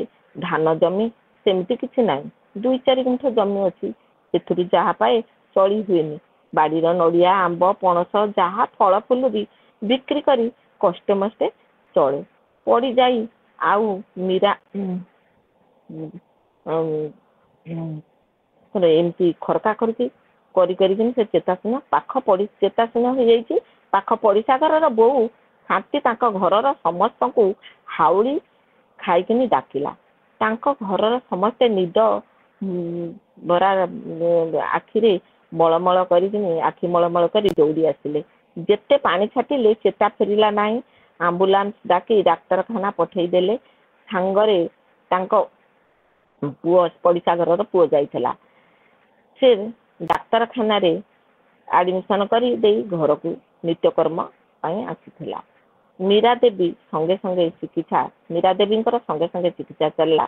କିଛି ସମୟ ପରେ ଚେତା ଫେରିଲା। ପାଖରେ କେହି ଜଣେ ବସି ତାଙ୍କୁ ଆଉଁସି ଦେଉଛି। ସେ ହାତର ସ୍ପର୍ଶ କାହିଁକି ଭାରି ଭଲ ଲାଗୁଥିଲା। ଆଗରୁ ଏ ସ୍ପର୍ଶ ପାଇଲା ପରି ଲାଗିଲା। ସେ ଆଖି ଖୋଲି ଦେଖନ୍ତି ତ ତାଙ୍କ ପାଖରେ ଜଣେ ଡାକ୍ତର। ସେ ଡାକ୍ତରଖାନାରେ ଆଖି ଖୋଲି ଦେଖନ୍ତି ତ ସେ ଡାକ୍ତରଖାନାରେ ଡାକ୍ତର ନିଜେ ଆସି ତାଙ୍କୁ ଆଉଁସି ଦେଉଛନ୍ତି। ଡାକ୍ତର ପଚାରିଲେ, ମା କେମିତି ଲାଗୁଛି? ତୁମର ଏ ଅବସ୍ଥା କେମିତି ହେଲା? ମୀରା ଦେବୀ କହିଲେ, ବାବୁ ଆପଣ କାହିଁକି ବଞ୍ଚେଇବାକୁ ଚେଷ୍ଟା କରୁଛନ୍ତି? ଏ ପୋଡ଼ା ଜୀବନଟା ଚାଲିଗଲେ ମୁକ୍ତି ମିଳନ୍ତା। ମା କାହିଁକି ଏମିତି ତୁମର ଏତେ ବିତୃଷ୍ଣା? ନାହିଁ ବାପା, ମୋର ଆଉ ବଞ୍ଚିବାକୁ ଇଚ୍ଛା ନାହିଁ। ବିଜୁ ନାହିଁ କି? ତୁମେ ବାପା ମୋ ପୁଅକୁ ଚିହ୍ନିଛ? उत्तर दे डाक्तर कहले मा मते चिन्हि पारुना मु परा तुमर सेई अभागा संजय जहाँ तुमको सबुदिने किसी कथा शुणा पड़ूला से तुमे आश्रम स्कूल रे मोर ना लिखईदेल जो माँ मो परी बाप माँ छेउंद छुआटी ए घर से घर होई भिक्षा मागुथिला ताकू दया करी घरे निजर पुओ परी स्नेह आदर करी रखिथिले से माँ आज एपरी अवस्था अरे अच्छी मु किपरी पुओ होई सही पारिबी माँ अरे मोर संजू कही मीरा डाक्तर को जाबुड़ी धरिला हाँ रे संजू से दिन तो ऊपर तो बापा तो सान भाई बिजू मिथ्या आरोप लगे देथिले तू तो बापा पकेट रु टंका चोरी करिछु बोली तोते बापा बाड़े थिले तो विकल मु सही पारि नथिली मु भल भाबरे जानिथिली तू से काम करि नथिबु मो कथा से शुणी नथिले तते घर तड़ी देबाकू कहिले मो अमंग हेबारु मोते गाली शुणिबाकू पड़िथिला सेथिपाई तो ना मु बोले तते तो नाम आश्रम स्कूल रे षष्ठ श्रेणी लिखि देइथिली तो बापा आकट पाई मु आउ से स्कूल को जाई नथिली हाँ माँ से आश्रम स्कूल तुम परि जने दयावान शिक्षक मु पाइली से मोर बापा माँ उभयर भूमिका नहीं मते उच्च शिक्षित करथिले तांको पाई मु आज जहा देखु हाँ रे संजू तोते मु केते मने मने खोजिछि से आश्रम स्कूल को जाइछि हेले सबु शिक्षक कहिले से एठारे नाही हाँ माँ से बापांकर कोरापुट आश्रम स्कूल को बदली हो गला से मते सांगरे नहीं गले सेठारे पढ़ेले बापांकर चाकरी अवसर पर बापांकर हार्ट अटैक थिला सेथिरे से चली गले मते मते विवाह कर देथिले मु तुम बहु तुम नाती राहुल यही पाख डाक्तर क्वार्टर रे रहुछु मीरा तार सब दुख गुड़ा संजय को कही पकईले ता आखिरु लुहधार बही आसिला जानिलु संजू मु सबुदिने मरी मरी बंचुछि हेउ माँ तो अबुझा भाईना मोर मु ताकू सबु बुझेई देबी तुमे व्यस्त हुओ ना मो सांगरे मो क्वार्टर को चल तुम बो तुम नाती को देखिब आमरी पाखरे रहिब एकाकी आउ से घरे रहिब नाही मुंडरे पट्टी बंधा होईची मीरा डाक्तर सांगरे डाक्तर संयोग सहित सरकारी क्वार्टर को गला स्त्री अलिभा को संजय सबू परिचय मीरांकर परिचय देदेला अलिभा भारी संस्कारी झीटे मीरा को माँ कही साष्टांग प्रणाम कला मीरार गोड़ धोई दे घर को पाछटी नहीं चा कपे धरई देले मीरा को देखी बोहू को देखी मीरा केते गेल कला आउ नाती को मध्य बहुत गेल कला मीरार सेवा शुश्रूषा पुओ संजय भक्ति रे मीरा खुशी होई कही पकईला जानिलु संजू केते भाग्य करिथिले मु भाग्य करिथिली जे मु आज तो परी पुओ को पुणी मो कोल को फेरी पाइली सुना परी बोहू मध्य देख जहा को जन्म करी केते गेल्हारे बढ़ई थिली से एते स्वार्थपर हो गला मोर ये परिणत बयस रे मते वृद्धाश्रम रे रखिबा को कहूची ठीक एई समय रे सेपट बखरारू अजय विजय बाहरी आसी मीरार पाद धरी भूल मागिला आ कहिला माँ आज मो सान भाई संजय मो आखि खोली देला सतरे माँ संजय को तमे ठीक बुझीथिल आमे बाप पुओ दुई जन ताकू चिन्हि पारि नथिलु पुओ दुहे से तुमर पुओ नुहे से तुमर हीराटीए मीरा कहिला अरे मोर पागला माँ परा संतान पाई सर्वदा लहुणी परी नरम मु कौन केबे रागी पारिबी तुम मानक तो उपरे आउ दिनु आज ठारू मोर तुमे दुई जन पुओ मु जने इंजीनियर आउ जने डाक्तर आउ मोर दुख कौन रहिला दुई पुओ को पाइकिनी मु एबे बहुत खुशी होई गली एतिकरू मोर गल्पटी शेष हैला मझिरे मझिरे टिके भूल लिखला बेले टिके भूल हो जाइए तो से टिके घुंटी पड़ुली। बहुत बहुत धन्यवाद अपा, बहुत सुंदर गल्पटी शिक्षणीय मध्य। जेतेबेले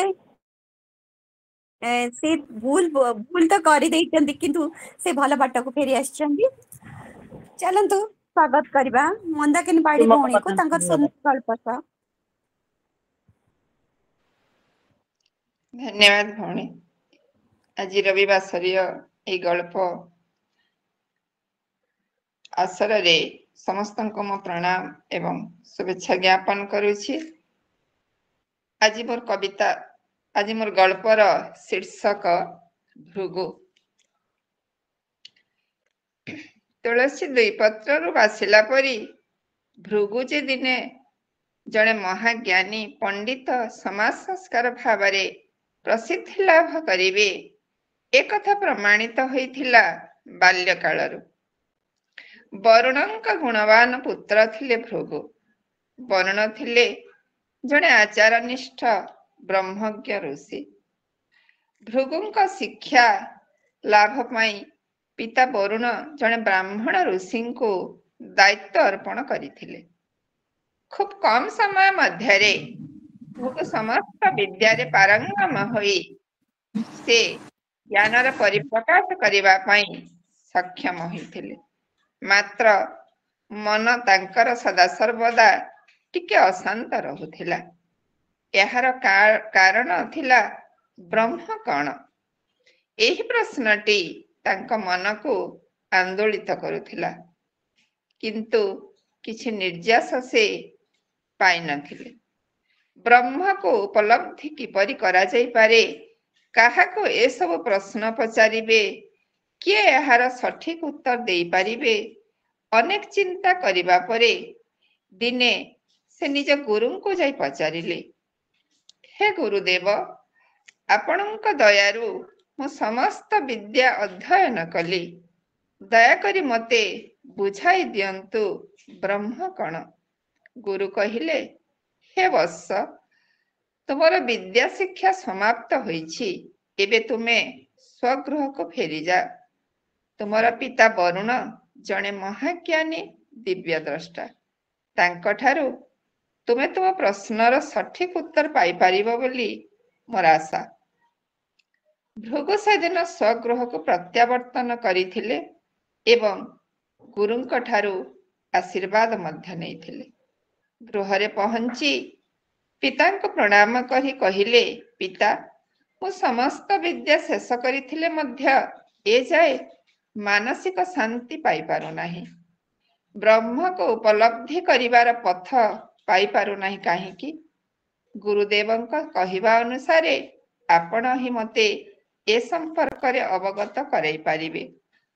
पुत्रर उत्कंठा देखि वरुण कहिले, पुत्र भृगु, जाहांक ठारू जीव जन्म लाभ करे, जाहांक बलरे बंचे पुणी जीवन चर्या शेषरे जाहांक निकट को फेरी जाए, से हेउछन्ति ब्रह्म। तांको उपलब्धि करिबा संपर्क रे केही कहि पारिबे नाही। एहा केवल आत्मानुभवर कथा। एहाकु जणे अनुभव करि पारिबो, मात्र परिप्रकाश करि पारिबो नाही।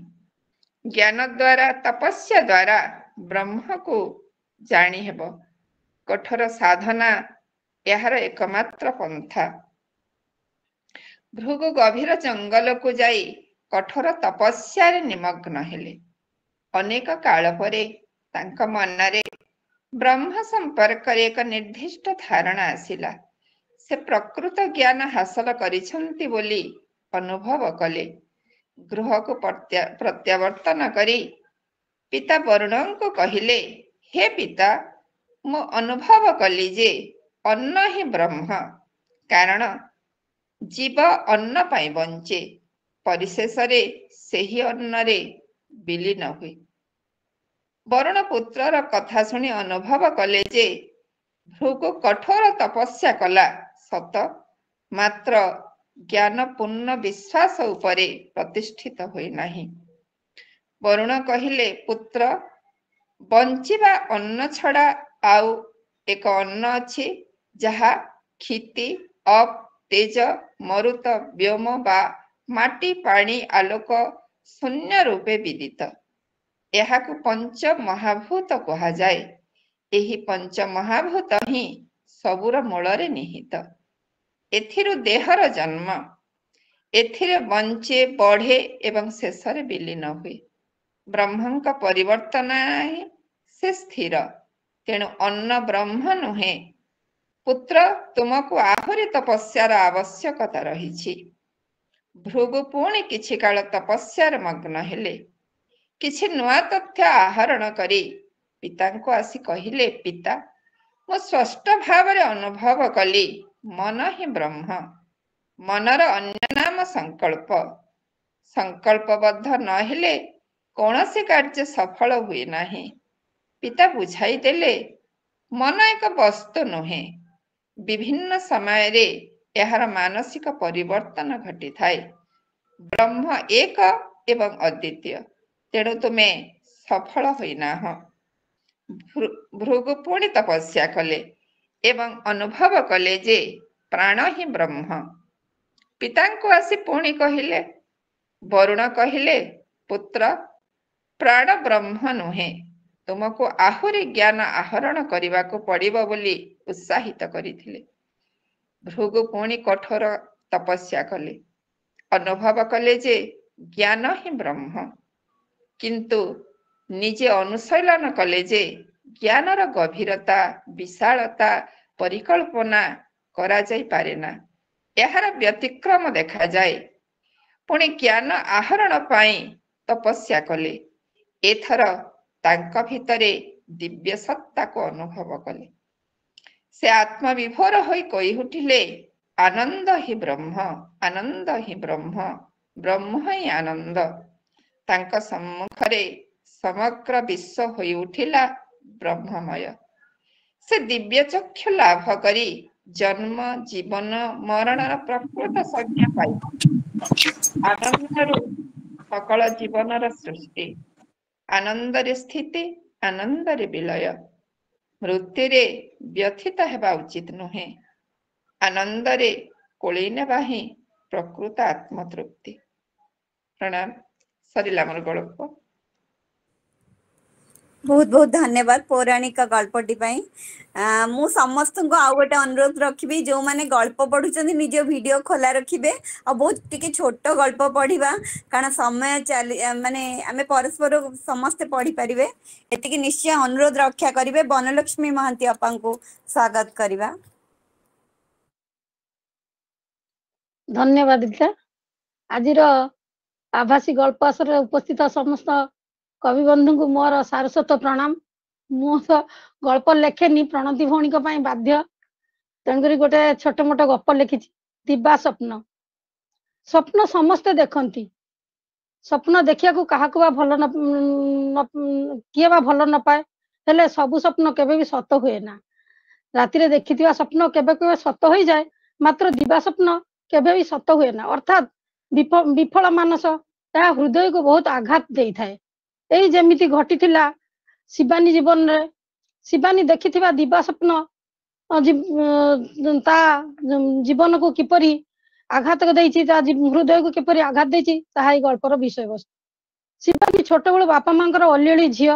ଜୀବନଟି ତାର ବହୁତ ଆନନ୍ଦରେ କଟିଥିଲା। ମଧ୍ୟବିତ୍ତ ପରିବାର ହେଲେ ବି ସେ ଜୀବନରେ କେବେ ଦୁଃଖ ଅନୁଭବ କରିନାହିଁ। ତା ମନରେ ଥାଏ ଭଲ ଘର, ଭଲ ବର ପାଇବ ଆଉ ସୁଖ ଶାନ୍ତିରେ ରହିବ। ତା ମନ ମଧ୍ୟରେ ଏଇ ସ୍ୱପ୍ନ ସବୁବେଳେ ଉଙ୍କି ମାରୁଥିଲା। ତାର ବିବାହ ବୟସ ଆସିଲା। ବାପା ତାର ଝିଅଟିକୁ ଭଲ ବରଟିଏ ଦେଖି ବାହା ଦେଲେ। କିଛି ଦିନ ବିତିଗଲା, ଜୀବନ ତାର ସୁଖ ଶାନ୍ତିରେ କଟିଲା। ତାପରେ ଆରମ୍ଭ ହେଲା ତାର ଦୁଃଖର ଦୁର୍ଦିନ। ଯୌଥ ପରିବାର ମଧ୍ୟରେ ନିଜର ସବୁ ସୁଖ ଶାନ୍ତି ସବୁ ତ୍ୟାଗ କରି ସମସ୍ତଙ୍କୁ ଖୁସି ଟିକେ ଦେବା ପାଇଁ ସେ ତାର ଜୀବନ ମୂର୍ଚ୍ଛା ଲାଗି ପଡିଲା। ଆଉ ପ୍ରତିବଦଳରେ ପାଇଲା କଣ? ଖାଲି ନିନ୍ଦା ଆଉ ଲାଞ୍ଛନା। ସମସ୍ତଙ୍କୁ ଟିକେ ଖୁସି କରିବ ବୋଲି ସେ ନିଜର ଜୀବନକୁ ତିଳ ତିଳ କରି ନଷ୍ଟ କରିଦେଲେ ମଧ୍ୟ ସେ ତାର ସୁଫଳ ପାଇଲା ନାହିଁ। ଏପରିକି ନିଜ ସ୍ୱାମୀର ଅକଥନୀୟ ଭାଷା। ଶିବାନୀ କାହାକୁ କହିବ ନା କାହାକୁ କିଛି କହିପାରେ ନା ସହିପାରେ, ଖାଲି ନିଜ ଭାଗ୍ୟକୁ ହିଁ ଦୋଷ ଦେଉଥିଲା। ସତରେ ସେ ନିଶ୍ଚିତ ଦିବା ସ୍ୱପ୍ନ ଦେଖୁଥିଲା, ଯାହା ଭାଙ୍ଗି ଚୁରମାର ହୋଇଗଲା। ଆଜିର ପୁରୁଷ ପ୍ରଧାନ ସମାଜରେ ନାରୀର ନିର୍ଯାତନା କେବେ କେବେ ସମାପ୍ତ ହବ? ଧନ୍ୟବାଦ।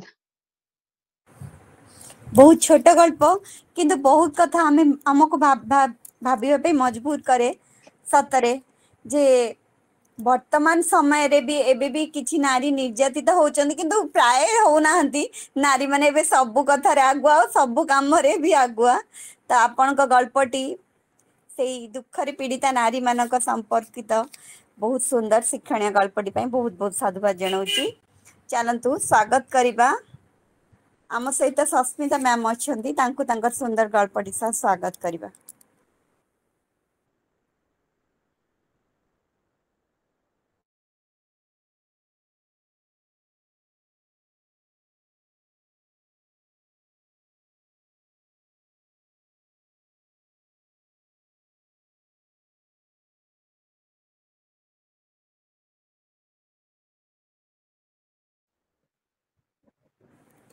आज्ञा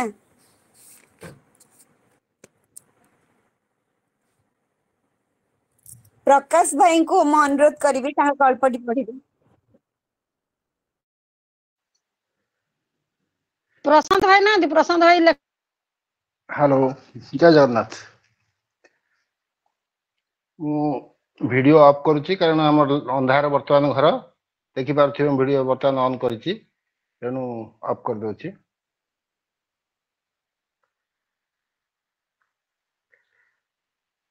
समस्त को शुभ संध्या। आज गल्प आसर रे मोर एक सत घटना को लेकिन गोटे कहानी लिखी।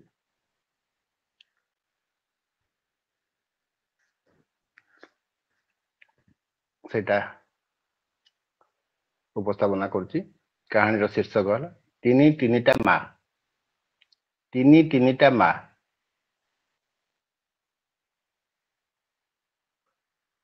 सुब्दा सोरेन मयूरभंज जिलार जड़े अति सादा सीधा आदिवासी अध्युषित अंचल आदिवासी मनीषटीए। रेवेन्यू सुपरभाइजर पदवी रे अवसर नहीं एबे सहर रे 2 महला घर खंडे करी स्वामी स्त्री उभय रहउचंती। एते गुड़िए घर किए से गुड़िक रक्षणाबेक्षण करिवो ए वृद्ध बयस रे? सेथिपई पाखरे रखिचंती गोटे छोट परिवार स्वामी स्त्री 2 जण लोक। तांको ठार भड़ा नियंती नहीं से, किंतु भड़ा न नेले कोन हला? घरटा जाकर काम से 2 जण लोक हाथ हाथ मिसाई कर नियंती। खाली चा टिके छड़ा सुनीता देवी को किछि करियाकू पड़े नहीं। सुनीता देवी सुब्दा बाबूंकर धर्मपत्नी। निजे सोरेन बाबू श्रद्धारे नाटी देथिले। सकाळु सकाळु महिला दिवस रे टीवी पाखरे बसी बसी 2 कप चा पी सारला परे सोरेन बाबू पुणी डाक पकाइले, सुनीता चा कप आनल। चा कप हाथ धरी सुनीता देवी आसी कहले, एईटा लास्ट, आउ देबिनी, सकाळु 3 कप हो गलानी आज। हौ हौ कही चा कप टी को हाथ भिड़ी नहीं सोरेन बाबू कहले, बस, बढ़िया प्रोग्राम दउची टीवी रे, महिला सशक्तिकरण, नारी जागरण और नारी सुरक्षा उपरे। खास आज माँ था कि पाखरे ए सब देखी था कही अवशोष जारी कले सुनीता देवी। सोरेन बाबू कहले, अरे किए कहला मोर माँ नहांती बोली? मोर परा तीनिटा माँ। विगत दिन घटना सबू मन पड़गला सोरेन बाबू। विवाहर 2 वर्ष पर कन्या संतान जनक होइथिले मध्य परिवार में सेमिति मिश्रित प्रतिक्रिया देखा पाई सोरेन बाबू। झीटी है सेते बेलकू कलेक्शन मोहर पदवी रे से थिले। पुणी 2 वर्ष रे द्वितीय कन्या रत्न घर को आसिला। समस्त परिवार रे आकाशरा छिड़ी पड़ला पर अनुभव करथिले सुधा सेमिति किछि भावना नथला सुब्दा मनरे। भाबिले एईटा कोन का हाथ रे अछि जे कहिदेले पुओ होई जिवो। सांत्वना देउथिले सुनीता को, कहउथिले, देखिलु घरे लक्ष्मी ठाकुराणी आसु आसु मोर आरआई प्रमोशन हला। एमिति कथा कही सुनीता को बुझाइले भी खुशी न थाए सुनीता मनरे। गंजना तो ताकू सुनिया को मिलछि ना समस्त पाखरु। ବଂଶରେ ପାଣି ଟିକେ ଦେବାକୁ ପୁଅଟି ଆସିଲାନି, ଅଲକ୍ଷଣୀ, ପୋଡ଼ା ମୁହିଁ ଇତ୍ୟାଦି ଇତ୍ୟାଦି। ସୁନିତାଙ୍କ ବହୁତ ଜିଦ୍ରେ ତୃତୀୟ ସନ୍ତାନ ପାଇଁ ମନ ବଳାଇଲେ ସୁଦ୍ଧା। କାହିଁ ହେଲା, 2 ବର୍ଷ ପରେ ତୃତୀୟ କନ୍ୟା ଭୂମିଷ୍ଠ ହେବାର ଖବର ଶୁଣୁ ଶୁଣୁ ସୁଦ୍ଧାଙ୍କର ମା ହାର୍ଟ ଆଟାକରେ ମୃତ୍ୟୁବରଣ କଲେ। କନ୍ୟା ଜନ୍ମରେ ସମସ୍ତଙ୍କ ମନରେ ଦୁଃଖର ଘନ ଅନ୍ଧକାର ଛାଇଗଲା। ସୁନିତା ଓ ସୁବ୍ଦା ସବୁ ତାନା ଶୁଣି ଶୁଣି ଅନ୍ତ୍ୟେଷ୍ଟି କ୍ରିୟା ଶେଷ କଲେ। ଝିଅଟିର ଜନ୍ମ ହେଉ ହେଉ ବଦନାମର କଳା ଟିକା ପିନ୍ଧାଇ ଦେଲେ ତାକୁ। ମିଳିଗଲା ଉପାଧି ପରେ ଉପାଧି, ଲକ୍ଷ୍ମୀ ଛାଡ଼ି, ପୋଡ଼ା ମୁହିଁ, ମୁଣ୍ଡ ଖାଇ ଇତ୍ୟାଦି ଇତ୍ୟାଦି। ଏମିତି ସାହି ପଡ଼ିଶା, ବନ୍ଧୁବାନ୍ଧବ ଓ ଗାଁର ସାଙ୍ଗସାଥି ବି ହସିକି କଥା ପଦେ ହେଉନଥିଲେ ସୁବ୍ଦା ସହିତ। ଏମିତି କିଛି ଦିନ ପରେ ପ୍ରମୋସନ ଅର୍ଡରଟି ମିଳିଲା ତାଙ୍କୁ, ରେଭିନ୍ୟୁ ସୁପରଭାଇଜର, ଆଉ ପୋଷ୍ଟିଂ ମୟୂରଭଞ୍ଜ ଜିଲ୍ଲାର ସଦର ମହକୁମାରେ। ଗାଁ ଛାଡ଼ି ଚାଲି ଆସିଲେ ସେ। ଆଉ ଫେରି ଯିବାକୁ ଇଚ୍ଛା ବି କରିନାହାନ୍ତି ସେ କେବେ ହେଲେ। ଝିଅ ତିନୋଟିକୁ ପାଠ ପଢ଼ାଇ ମଣିଷ କରିବାକୁ ସେ ଯେମିତି ଶପଥ କରିଦେଲେ। ଆଜି ସେ ଅବସରପ୍ରାପ୍ତ ସରକାରୀ କର୍ମଚାରୀ, ପେନସନ ଟଙ୍କାରେ ଖୁବ୍ ଖୁସିରେ ଚଳି ଯାଉଛନ୍ତି। ବଡ଼ ଝିଅ ଓ ଜ୍ୱାଇଁ ସେଇଠି ସହରରେ ଅଛନ୍ତି। 2 ଜଣ ଯାକ ହାଇସ୍କୁଲ ଶିକ୍ଷକ ଓ ଶିକ୍ଷୟିତ୍ରୀ। ଦିନକୁ 2 ଥର ଆସି ବାପା ମାଆଙ୍କୁ ଦେଖି ନ ଗଲେ ମନ ବୁଝେ ନା ସେମାନଙ୍କର। ଦ୍ୱିତୀୟ ଝିଅଟି ଇଞ୍ଜିନିୟର ଓ ତାର ସ୍ୱାମୀ ଷ୍ଟେଟ ବ୍ୟାଙ୍କ ମ୍ୟାନେଜର। ସୁନ୍ଦରଗଡ଼ରେ ଦୁହେଁ ଅଛନ୍ତି ଏବଂ ସପ୍ତାହରେ ଥରେ ଆସି ବୁଲିକି ଯାଆନ୍ତି। ଘର କାମ, ଅଫିସ କାମରୁ ଟିକିଏ ଟିକିଏ ଫୁର୍ସତ ପାଇଲେ ଭିଡିଓ କଲ୍ ଆସିଯାଏ ତାଙ୍କର। ତୃତୀୟ ଝିଅଟି ଡାକ୍ତର ହୋଇ ସେ ବି ଜଣେ ଡାକ୍ତରଙ୍କ ସହ ଭଲ ପାଇ ବିବାହ କରିଛି। 2 ଜଣ ଯାକ କୋରାପୁଟ ଶହୀଦ ଲକ୍ଷ୍ମଣ ନାୟକ ମେଡିକାଲ କଲେଜରେ ଆସିଷ୍ଟାଣ୍ଟ ପ୍ରଫେସର ପଦବୀରେ ଅବସ୍ଥାପିତ। ଘରକୁ ପ୍ରାୟ 1 ମାସ ବ୍ୟବଧାନରେ ଥରୁଟିଏ ଆସି ବୁଲିକରି ଯାଆନ୍ତି। ସବୁ ଭାବୁ ଭାବୁ ସୁରେନ୍ଦ୍ର ବାବୁ ସୁନିତାଙ୍କୁ କହିଲେ ପଡ଼ୋଶୀ ନିରଞ୍ଜନ ବାବୁଙ୍କ କଥା। ଦେଖିଲ, ନିରଞ୍ଜନ ବାବୁଙ୍କ 3ଟା ପୁଅ।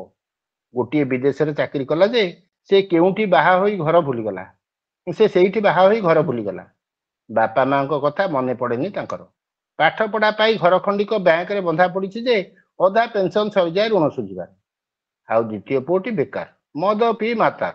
ବାପା ମାଙ୍କୁ ଡରେଇ ଧମକେଇ ଟଙ୍କା ନେଇ ମଦ ପିଇ ବୁଲୁଛି। ଆଉ ତୃତୀୟଟା 1 ନମ୍ବର ଟାଉଟର, ଗାଁ ରାଜନୀତିରେ ପଶି ଲ୍ୟାଣ୍ଡ ବିଜନେସ, ବ୍ରୋକର କାମ କରୁଛି। କାହାଠାରୁ ଟଙ୍କା ଖାଇ ଘରକୁ 1000 କମ୍ପ୍ଲେନ। ପୁଅ ନେଇଛି, ତୁମେ ସୁଝ। ଆହା ବିଚରା, କାଲି ଆସି ମୋତେ 50,000 ମାଗୁଥିଲେ ସାନକୁ ଦେବା ପାଇଁ। ସବୁ ଦୁଃଖ ମୋ ଆଗରେ କହି କାନ୍ଦି ପକାଇଲେ ସେ। କ'ଣ କରିନଥିଲେ ପୁଅମାନଙ୍କ ପାଇଁ। ସବୁ ଭଗବାନଙ୍କ କୃପା। ମୋର ଗୋଟିଏ ମା ସିନା ଚାଲିଗଲା, କିନ୍ତୁ ମୋ ପାଖରେ ଏବେ 3ଟା ମାର କୃପା ବାରି ଝରି ପଡୁଛି। ମୋର କ'ଣ ଅସୁବିଧା? ସୁନିତା ଦେବୀ ମୁହଁରେ ହସ ଫୁଟି ଉଠୁଥିଲେ ବି ଆଖିରେ ଜକେଇ ଆସୁଥିବା ଲୁହକୁ ତାଙ୍କ ଲୁଗା କାନରେ ପୋଛି ପୋଛି ସୁବ୍ଦାଙ୍କୁ ପଚାରିଦେଲେ, କ'ଣ ଆଉ କପେ ଚା ଆଣିକି ଦେବି? ସୁବ୍ଦା ହସି ଦେଇ କହିଲେ, ପଚାରୁଛ କ'ଣ ମ? ତୁମ ଛଡ଼ା ମୋର ମନ କଥା ଆଉ ଅଧିକ କିଏ ବୁଝିବ କହିଲ? ସୁନିତା ଦେବୀ ମୁହଁ ମୋଡ଼ି ଦେଇ କହିଲେ, ସେ ପ୍ରଶଂସା ଗୁଡ଼ାକ ରଖିଥାଅ, କିନ୍ତୁ ଏଇଟା ସତରେ ଲାଷ୍ଟ। ସନ୍ଧ୍ୟା ପୂର୍ବରୁ ଆଉ ଦେବିନି। ଧନ୍ୟବାଦ। ନିଆରା ଗଳ୍ପ, କଥନ ଶୈଳୀ ବି ନିଆରା, ସୁନ୍ଦର ଭାବ, ଆଉ ବର୍ତ୍ତମାନ ବି ନାରୀ ମାନଙ୍କ ପ୍ରତି ଥିବା ମାନସିକତା ସୁନ୍ଦର ଭାବରେ ଆପଣଙ୍କର ଗଳ୍ପରେ ବର୍ଣ୍ଣନା କରିଛନ୍ତି। ବହୁତ ବହୁତ ସାଧୁବାଦ। ବର୍ତ୍ତମାନ ମୁଁ ଧନ୍ୟବାଦ, ବହୁତ ବହୁତ ଧନ୍ୟବାଦ। ଅକ୍ଷୟ ମ୍ୟାଡାମ ମାଉସୀଙ୍କୁ ଅନୁରୋଧ କରିବି ତାଙ୍କ ଗଳ୍ପଟି ଆଉ ସମସ୍ତଙ୍କୁ ଅନ୍ୟ ଟିକେ ଛୋଟ ଗଳ୍ପ ପଢିବେ।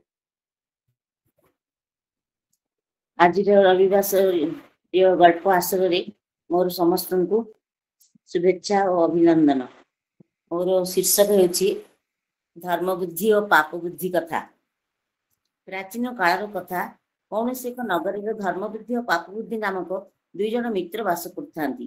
दिनकर कथा बसी बसी मन मध्य पाप बुद्धि चिंता कला जे मु गोटे बड़ दरिद्र और मूर्ख अटे, मो द्वारा कौन कार्य संभव हेब नहीं, तेणु मोर मित्र ए धर्म बुद्धिर साथी रे नहीं विदेश देश विदेश बुली जा दरकार, ताकू आश्रय करी ताकू ठकी किछि अर्थ उपार्जन करी सुखी होई पारिबे। तेणु एभली एक पाप बुद्धि को मन मन चिंता करी दिने से मित्र धर्म बुद्धि निकट रे पहुंची कहला, हे मित्र, वृद्धावस्था होई गलानी, तुमे आउ केउ केउ धर्म गुडी को स्मरण करिवो। तमे वर्तमान देश विदेश बुली नाना धर्म संचय करिवा दरकार। कथारे अछि एते बड़ पृथ्वी मध्य बक्षरे जन्म ग्रहण करी केही व्यक्ति केबे नाना देश विदेश भ्रमण न करि पारले नाना प्रकार देश विदेश भाषा शिखि न पारले पुणी देश पोषाक मध्य शिखि न पारले तार कौनसी प्रकार लाभ हुई न थाए। तेणु तमे ए विषय चिंता कर। एहीपरि भावरे निजर पाप बुद्धिर विचक्षणता को धर्म बुद्धि आगे प्रकाश करन्ते धर्म बुद्धि ताहाकु सुनी आनंद हैला। एहाकु एक सच्चिंता भावरे ग्रहण करी नेला एवं आनंदर सहित धर्म बुद्धि निजर पितृ गुरुजन तथा ज्येष्ठ मानक ठारू आशीर्वाद ग्रहण कला। देश विदेश जावाकु अनुमति ग्रहण करी शुभ दिन देखी दुई जन बाहरी पड़ले। एहापरे विदेश रे दुहे पहुंची पाप बुद्धिर पहुंचा द्वारा पाप बुद्धिर इच्छा साकार होईगला। धर्म बुद्धि ठारू सहायता पाई समस्त आड़े बुलाबुली करी बहु पर्याप्त भाव धन उपार्जन कला। एहापरे दुई मित्र प्रचुर धन संग्रह करी आउ विदेश रे अधिक दिन न रही निज स्वगृह को प्रत्यावर्तन कले।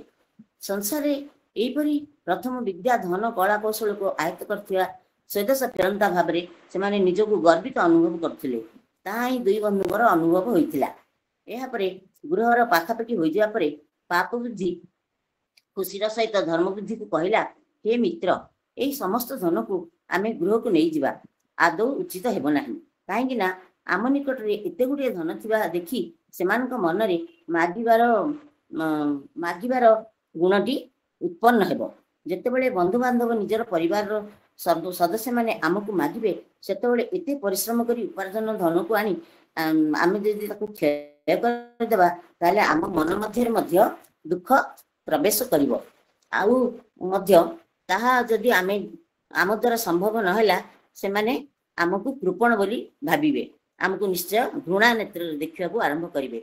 मो मतरे सेथिलागी आमको आगो ही सावधान हो जाया पड़िवो।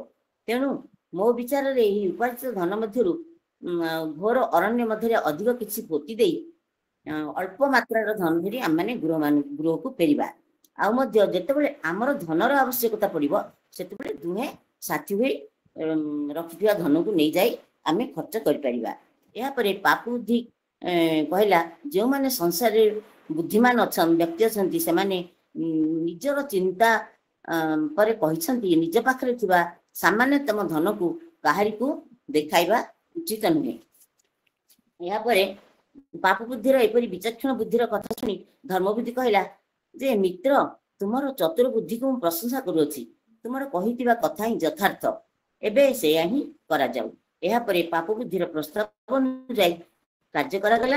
दुहे निज गृह को फेरी जाई सुखरे रहिले। एहीपरि केते दिन बीतीगला।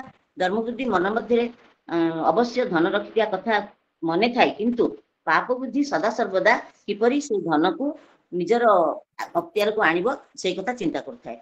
बरं मित्र धर्म बुद्धिर अजाणतरे पाप बुद्धि को कौन करिया पड़िबो और धन तक कि सूत्र रे नै आसिया को हेब ताहा ही चिंता करथाए। एहीपरि किछि दिन गला परे एक दिने रात्रि निशार्थ समय पाप बुद्धि से अरण्य मध्य को जाई प्रथमे दुई जन पोतिथिया धनर स्थान निरूपण कला। तापरे गात खोली समस्त धन को निज आयत्त रे रखी गातटी को पूर्व परी पोति देई निज गृह को फेरी आसिला। तापरे भाबिला मु किपरि चुप हेई रहिबि नाही। धर्म बुद्धि को एसबुर मुहि प्रथमे कहिबि चाले धन संपत्ति सब निजे जाई आनिबा मोर किछि खर्च करिया अछि बोली मनरे भाबी पाप बुद्धि संदेह कथा तार मन उद्रेक है। पाप बुद्धि धन आनिबा निमंते सर्वप्रथमे धर्म बुद्धिर निकट को जाई कहला, हे मित्र तुमे तो जान मु बहु कुटुंब धरी चलुअछि। विदेश रू आनिथिबा धन केते केते नैथिले जे ताहा हमकु अंटिला नहीं। मोर से सबु धन समस्त सरी जाइछि। एबे कुटुंब चलाइबा निमंते मते बहु कष्ट हेउछि। धन अभाव थिबारु हमकु बहु दुख कष्ट चलिबाकु हेउछि। तेणु मोर कहबार कथा एबे आमे अरण्य को जाई पोती जाइथिबा धन किछि खोली नै आसीबा। परंतु बहु कष्ट रे उपार्जित होइतिबा धन अनेक बेसी दिन माटी रे गर्भ मध्य रे रहि गेले ता नष्ट हो जिबार संभावना अछि। चलो साथी होई अरण्य मध्य को जिबा। सेई धन समूह को सबु न आनले मध्य हमर आवश्यक निमंते किछि नै आसीबा। एथिरे दुई गोटी कथा आमे सफलता पाइबा। ତାହା ହେଲା ଗୋଟିଏ ଆମର ଆବଶ୍ୟକ ଧନ ଆଣିବା ଓ ଗର୍ଭ ମଧ୍ୟରେ ଥିବା ଧନର ବର୍ତ୍ତମାନର ଅବସ୍ଥାକୁ ମଧ୍ୟ ଆମେମାନେ ଦେଖିପାରିବା। ଏହାପରେ ଧର୍ମ ବୁଦ୍ଧି ପାପ ବୁଦ୍ଧିର କଥାକୁ ସହଜ ଭାବରେ ଗ୍ରହଣ କରିନେଇ କହିଲା, ତାହା ହିଁ ହେଉ ମିତ୍ର, ମୁଁ ମଧ୍ୟ ତୁମ କଥାରେ ଏକମତ ହେଉଅଛି। ପାପ ବୁଦ୍ଧିର ମନ ଯାହା ଚାହୁଁଥିଲା ଶେଷରେ ତାହା ହେଲା। ନିଜର କୌଶଳ ପୂର୍ବକ ବୁଦ୍ଧିକୁ ନିଜେ ତାରିଫ ମଧ୍ୟ କରନ୍ତି। ତାପରେ ଦୁଇ ମିତ୍ର ସାଥୀ ହୋଇ ଅରଣ୍ୟରେ ପୋତିଥିବା ଗର୍ଭ ନିକଟକୁ ଗଲେ। ପ୍ରଥମେ କିଛି ସମୟ ପାପ ବୁଦ୍ଧି ପୋତା ଯାଇଥିବା ଧନର ଗର୍ଭ କେଉଁଠାରେ ହୋଇପାରେ ତାହାକୁ ନିରୂପଣ କରିବା ପରେ ଗର୍ତ୍ତକୁ ଖୋଳିସାରି ଦେଖିଲେ ଯେ ଗର୍ତ୍ତରେ କଷ୍ଟର୍ଜିତ ଧନ କିଛି ନଥିଲା। ତାହା ଦେଖିବା ପରେ ପାପ ବୁଦ୍ଧି ଧନ ନାହିଁ ବୋଲି ମଥା କଚାରି କାନ୍ଦିବାକୁ ଲାଗିଲା। ଆଉ ସେଇ ମଥା କଚାରି କାନ୍ଦିବା ମଧ୍ୟରେ ଧର୍ମ ବୁଦ୍ଧିକୁ କହିଲା, ଏହା ତ ଆମ ଦୁହିଁଙ୍କ ବ୍ୟତୀତ ଅନ୍ୟ କାହାକୁ ଜଣା ନଥିଲା। ତା ଛଡ଼ା ଏପରି ଅରଣ୍ୟ ମଧ୍ୟରେ କିଏ ବା କାହିଁକି ଗର୍ତ୍ତ ଖୋଳି ଧନକୁ ନବ? ଏହିପରି ସନ୍ଦେହ କଥା ଆମ ଦୁହିଁଙ୍କ ବିନା ଅନ୍ୟ କେହି ଜାଣିନଥିଲେ। ଆଉ ମଧ୍ୟ ତୁମର କ'ଣ ଏଇ ଧନ ପ୍ରତି ଲୋଭ ନଥିଲା? ଲୋଭ ଥିଲେ ତ ମୋ ପରି ଏଠାକୁ ଆସି ଧନ ନେଇଯିବା କଥା ତୁମେ ମତେ ଆଗ କହିପାରିଥାନ୍ତ। କାହିଁକି ବା କହିବ? ଧନ ସବୁକୁ ତୁମେ ନେଇଯିବା ପରେ ଧର୍ମତଃ ନୀରବ ହୋଇ ରହିଯାଇଥିଲ। ଏଥିପାଇଁ ତୁମେ କ'ଣ ମୋର ମିତ୍ର ହୋଇଥିଲ? ମୁଁ ସତ୍ୟ କରି କହୁଛି, ଏ ସମସ୍ତ ଧନକୁ ତୁମେ ହିଁ ନେଇଛ। ତୁମେ ଯଦି ନ ନେଇଛ ତାହେଲେ ଭାଣ୍ଡଟି ଧନ ଶୂନ୍ୟ ଭାବରେ ରହିଲା କିପରି? ଠିକ ଅଛି, ଏଥିପାଇଁ ମୋର ପାଟି କରିବାର ନାହିଁ। କଥା ବାହାରକୁ ବାହାରିବା ଆଗରୁ ତୁମେ ଯଦି ସବୁତକ ଧନ ନେଇଯାଇଛ ତାହେଲେ ସେଇ ଧନର ଅଧା ଧନ ମତେ ଦେଇଦିଅ। ତା ନହେଲେ ମୁଁ ବାଧ୍ୟ ହୋଇ ରାଜଦରବାରକୁ ଯିବି। ତୁମେ ଏଇ ଧନ ସବୁ ଅପହରଣ କରିଥିବା କଥା ରାଜାଙ୍କ ନିକଟରେ ଅଭିଯୋଗ ଆଣିବି। ପାପ ବୁଦ୍ଧି ଏତେବେଳେ ଯାଏଁ ତାର ଅଭିନୟ ପୂର୍ବକ ଏତେ କଥା କହିଗଲା। ସେତେବେଳେ ଯାଏଁ ଧର୍ମ ବୁଦ୍ଧି ନୀରବ ଥିଲା। ବହୁ ସମୟ ନୀରବ ରହିବା ପରେ ଧର୍ମ ବୁଦ୍ଧି କହିଲା, ରେ ପାପିଷ୍ଟ ପାପ ବୁଦ୍ଧି, ତୁମେ ଏପରି କଥା ଆଉ କୁହ ନାହିଁ। କାରଣ ତୁମେ ଜାଣିଅଛ ଯେ ଏଥିପାଇଁ ମୋର ନାମ ଧର୍ମ ବୁଦ୍ଧି ହୋଇଛି। ମୋ ଦ୍ୱାରା ଏପରି ଚୋରି କାର୍ଯ୍ୟ ମଧ୍ୟ ସମ୍ଭବ ହୋଇପାରିବ ନାହିଁ। ଏହାର କାରଣ ହେଉଛି ଯେ ଏହି ସଂସାରରେ ଅନେକ ଧାର୍ମିକ ବ୍ୟକ୍ତି ଅଛନ୍ତି। ତାଙ୍କରି ଯୋଗୁଁ ହିଁ ସଂସାର ଚଳୁଅଛି। କାହିଁକି ନା ଧର୍ମ ବୁଦ୍ଧିଯୁକ୍ତ ଜ୍ଞାନୀ ମନୁଷ୍ୟମାନେ ଅନ୍ୟର ସ୍ତ୍ରୀ ଓ କନ୍ୟାମାନଙ୍କୁ ନିଜର ମାତା ସ୍ୱରୂପେ ଦେଖନ୍ତି। ଅପରର ଧନକୁ ମାଟି ସହିତ ତୁଳନା କରିଥାନ୍ତି ଏବଂ ଜଗତର ସମସ୍ତ ପ୍ରାଣୀଙ୍କୁ ନିଜ ସ୍ୱରୂପରେ ଦେଖିଥାନ୍ତି। ଏହିପରି ଭାବରେ ନାନା ଭାବରେ ଦୁହିଁଙ୍କ ମଧ୍ୟରେ କଟାକଟି ହେଲା। ଏହାପରେ ସେଇ କଥା ସାଧାରଣରୁ ପ୍ରଚଣ୍ଡ ଅବସ୍ଥାରେ ପହଞ୍ଚିଲା, ଯେଉଁଥିପାଇଁ କି ପାପ ବୁଦ୍ଧି ଧର୍ମ ବୁଦ୍ଧି ସମ ଦୁଇ ମିତ୍ର ଏହି କଳହର ନିଷ୍ପତ୍ତି ନିମନ୍ତେ କୌଣସି ନ୍ୟାୟାଧୀଶ ବା ବିଚାରପତିଙ୍କ ନିକଟରେ ପହଞ୍ଚିବା ପରେ ଦୁହେଁ ବିଚାରପତିଙ୍କ ଆଗରେ ଉଭୟଙ୍କୁ ନିର୍ଦ୍ଦୋଷ ହେବା ନିମନ୍ତେ ନାନା ଭାବରେ ଯୁକ୍ତି କରିବାକୁ ଲାଗିଲେ। ଏହିପରି ଭାବରେ ବିଚାରପତିଙ୍କ ଆଗରେ ନିଜ ନିଜର କଥାକୁ ପାପ ବୁଦ୍ଧି ଧର୍ମ ବୁଦ୍ଧି ଜଣାଇଲେ। ଏହାପରେ ବିଚାରପତି ଦୁହିଁଙ୍କର ଦେବଦେବୀଙ୍କର ନିୟମ କରିବାକୁ କହନ୍ତେ ସର୍ବାଗ୍ରେ ପାପ ବୁଦ୍ଧି କହିଲା, ଆହା, ଏପରି ନ୍ୟାୟ ଆଜ୍ଞା ଠିକ ହେଲା ନାହିଁ। କାହିଁକି ନା ଲୋକ କଥା ଅଛି, ବିବାହ କାଳରେ ପରା ଲିଖିତ ଦଲିଲ ଖୋଲିବାର ଆବଶ୍ୟକତା ଥାଏ। ଯଦି ତାହା କୌଣସି କାରଣରୁ ସମ୍ଭବ ନ ହେଲା ତାହେଲେ ସାକ୍ଷୀମାନଙ୍କର ଆବଶ୍ୟକ ହୋଇଥାଏ। ଏହି ସମସ୍ତ ଯେତେବେଳେ ଅଭାବ ଘଟେ ସେତେବେଳେ ଦେବାଦେବୀଙ୍କ ନିୟମ ଯାଏ କଥାଯାଏ। ସେଥିଲାଗି କହୁଛି, ଆମ ଦୁହିଁଙ୍କର ନିମନ୍ତେ ସେଠାରେ ଜୀବିତ ଭାବରେ ବୃକ୍ଷ ଦେବତା ଦଣ୍ଡାୟମାନ। ସେମାନେ ଆମ ଦୁହିଁଙ୍କର ଧନ ପୋତିବା ଠାରୁ ଶେଷରେ ଧନକୁ କିଏ ଚୋରି କରିଛି ତାହା ମଧ୍ୟ ଦେଖିଅଛନ୍ତି। ମୋ ମନରେ ସେଇ ବୃକ୍ଷ ହିଁ କିଏ ସାଧୁ ଆଉ କିଏ ଚୋର ନିଶ୍ଚିତ ଭାବରେ ପ୍ରକାଶ ବା ନିଶ୍ଚୟ କରିପାରିବେ। ଏହାପରେ ବିଚାରକ କହିଲେ, ଯାହା ହେଉ ତୁମେ ତ ନିଜେ ଯୁକ୍ତିଯୁକ୍ତର କଥା ମାନେ କହିଲ। ଲୋକ କଥାରେ ଅଛି ପରା, କୌଣସି ବିବାଦୀୟ କ୍ଷେତ୍ରରେ ସାକ୍ଷୀ ଶେଷ ପ୍ରମାଣ ହୁଏ। ସେତେବେଳେ ଦେବଦେବୀଙ୍କର ନାମକୁ ନେଇ ଶପଥ କରିବାକୁ ପଡେ ନାହିଁ। ତେଣୁ ଏହିପରି କୌତୂହଳ ପୂର୍ବକ ବିଚାର ନିମନ୍ତେ ତୁମ ଦୁଇ ଜଣଙ୍କୁ ମଧ୍ୟ ଆମ ସାଙ୍ଗରେ ଅରଣ୍ୟକୁ ଯିବାକୁ ହେବ। ଏହାପରେ ପାପ ବୁଦ୍ଧି ନିଜର ଗୃହକୁ ଚାଲି ଯାଇଛି ଓ ନିଜର ପିତାଙ୍କୁ ପଚାରିଛି, ହେ ପିତା, ମିତ୍ର ଧର୍ମ ବୁଦ୍ଧିର ପର୍ଯ୍ୟାପ୍ତ ଧନ ମୁଁ ଚୋରି କରି ନେଇ ଆସିଛି। ତାହା କିନ୍ତୁ ତୁମର ବଚନ ଦ୍ୱାରା ମୀମାଂସା କରାଯାଇ ପାରିବ। ତାହା ନହେଲେ ମୋର ପ୍ରାଣ ମଧ୍ୟ ଚାଲିଯାଇପାରେ। ପାପ ବୁଦ୍ଧି ଠାରୁ ଏଇ କଥା ଶୁଣିବା ପରେ ପିତା କହିଲେ, ହେ ପୁତ୍ର, ତୁମେ ମୋତେ ଶୀଘ୍ର କୁହ, ସେଇ ସବୁ ଦ୍ରବ୍ୟର ସ୍ଥିରତା କିପରି ଶୀଘ୍ର ହୋଇପାରିବ? ପିତାଙ୍କ ଠାରୁ ଏ କଥା ଶୁଣି ପାପ ବୁଦ୍ଧି କହିଲା, ହେ ପିତା, ସେହି ଅରଣ୍ୟ ମଧ୍ୟରେ ଗୋଟିଏ ବୃହତ୍କାୟ ସମୀ ବୃକ୍ଷ ଅଛି। ସେଇ ବୃକ୍ଷ ମଧ୍ୟରେ ବିଶାଳ କୋରଡ଼ଟିଏ ଅଛି। ତୁମେ ଯାଇ କୋରଡ଼ ମଧ୍ୟରେ ଯଥାଶୀଘ୍ର ପ୍ରବେଶ କରି ରହିଯିବ। ପ୍ରଭାତ ହେଲେ ଯେତେବେଳେ ସତ୍ୟର ପ୍ରମାଣ ନିମନ୍ତେ ପ୍ରସଙ୍ଗ ଆସିବ, ତୁମକୁ ଧର୍ମ ବୁଦ୍ଧି ସେଇ ସବୁ ଧନ ଚୋରି କରି ନେଇଛି ବୋଲି କହିବାକୁ ହେବ। ବାପ ବୁଦ୍ଧିର ସମସ୍ତ ମନ୍ତ୍ରଣାକୁ କାର୍ଯ୍ୟକାରୀ କରିବା ନିମନ୍ତେ ପିତା ରାଜି ହୋଇଗଲେ। ପ୍ରାତଃ କାଳରୁ ବାପ ବୁଦ୍ଧି ନିଜର ସ୍ନାନ ଆଦି ନିତ୍ୟକର୍ମ ସାରନ୍ତେ ନ୍ୟାୟ ବିଚାର ବିଭାଗର ବିଚାରପତିଙ୍କ ସହିତ ସମୀବୃକ୍ଷ ନିକଟକୁ ଗଲେ। ସେଠାରେ ପହଞ୍ଚିବା ପରେ ଖୁବ ଉଚ୍ଚ ସ୍ୱରରେ ବାପ ବୁଦ୍ଧି କହିଲା, ଏହି ସଂସାରରେ ସୂର୍ଯ୍ୟ ଚନ୍ଦ୍ର ଆଦି ସମସ୍ତ ଦେବାଦେବୀ ଗଣ, ବାୟୁ, ଅଗ୍ନି, ଭୂମି, ବଳ, ମନ ଏ ସମସ୍ତେ ପ୍ରାତଃ ଠାରୁ ସନ୍ଧ୍ୟା ଠାରୁ ସକାଳ ଯାଏଁ ମନୁଷ୍ୟର କରୁଥିବା କର୍ମମାନ ଜାଣିପାରିଥାନ୍ତି ଓ ଦେଖିପାରିଥାନ୍ତି। ହେ ଭଗବତୀ ଅରଣ୍ୟର ଦେବୀ, ଆମ ଦୁହିଁଙ୍କ ମଧ୍ୟରେ କିଏ ପ୍ରକୃତ ଧନକୁ ଅପହରଣ କରିନେଇଛି ତାହାର ପ୍ରମାଣ ସ୍ୱରୂପ କହିଦିଅନ୍ତୁ। ରାତ୍ର ସମୟରୁ ସମୀବୃକ୍ଷର କୋରଡ଼ ମଧ୍ୟରେ ଗୋପନରେ ଲୁଚି ରହିଥିବା ପାପ ବୁଦ୍ଧିର ପିତା କହିଲେ, ଏଇ ଧନ ସମସ୍ତ ଧର୍ମ ବୁଦ୍ଧି ହିଁ ଅପହରଣ କରିନେଇଛି। ସେତେବେଳେ ବନସ୍ଥ ମଧ୍ୟରେ କ୍ଷଣିକ ମଧ୍ୟରେ ଯାହା ଘଟିଗଲା ତାହା ଦେଖି ବିଚାରକଙ୍କ ସହିତ ସମସ୍ତେ ବିସ୍ମିତ ହୋଇଗଲେ। ଆଉ ମଧ୍ୟ ଧର୍ମ ବୁଦ୍ଧି ନିମନ୍ତେ କିପରି ଦଣ୍ଡ ପ୍ରଦାନ କରାଯିବ ତାହା ସ୍ଥିର କରିବାକୁ ଲାଗି ପଡ଼ିଲେ। ସେତିକି ବେଳେ ଧର୍ମ ବୁଦ୍ଧି କିଛି ଶୁଖିଲା କାଠ ପତ୍ରକୁ ନେଇ ସମୀବୃକ୍ଷର କୋରଡ଼ ମଧ୍ୟରେ ଭର୍ତ୍ତି କରି ସେଥିରେ ଅଗ୍ନି ସଂଯୋଗ କରିଦେଲେ। କୋରଡ଼ି ଯେତେବେଳେ ଅଗ୍ନି ସଂଯୋଗରୁ ଦହନ ହେବାକୁ ଲାଗିଲା, ସେତେବେଳେ ପାପ ବୁଦ୍ଧିର ପିତା କୋରଡ଼ ମଧ୍ୟରେ ସ୍ଥିର ହୋଇ ରହିପାରିଲେ ନାହିଁ। ଦହନ ଯୋଗୁଁ ତାଙ୍କର ପ୍ରାଣଟି ସୂକ୍ଷ୍ମ ଭାବରେ ଚାଲିଯିବ। ଏଥିଲାଗି ପାପ ବୁଦ୍ଧିର ପିତା କାନ୍ଦି କାନ୍ଦି ବାହାରକୁ ବାହାରି ଆସି କହିଲେ, ଏହା ମୋ ପୁତ୍ର ପାପ ବୁଦ୍ଧିର କାର୍ଯ୍ୟ। ଏହା କହୁ କହୁ ତାଙ୍କର ପିତାଙ୍କର ସେଇଠାରେ ହିଁ ପ୍ରାଣତ୍ୟାଗ ହେଲା।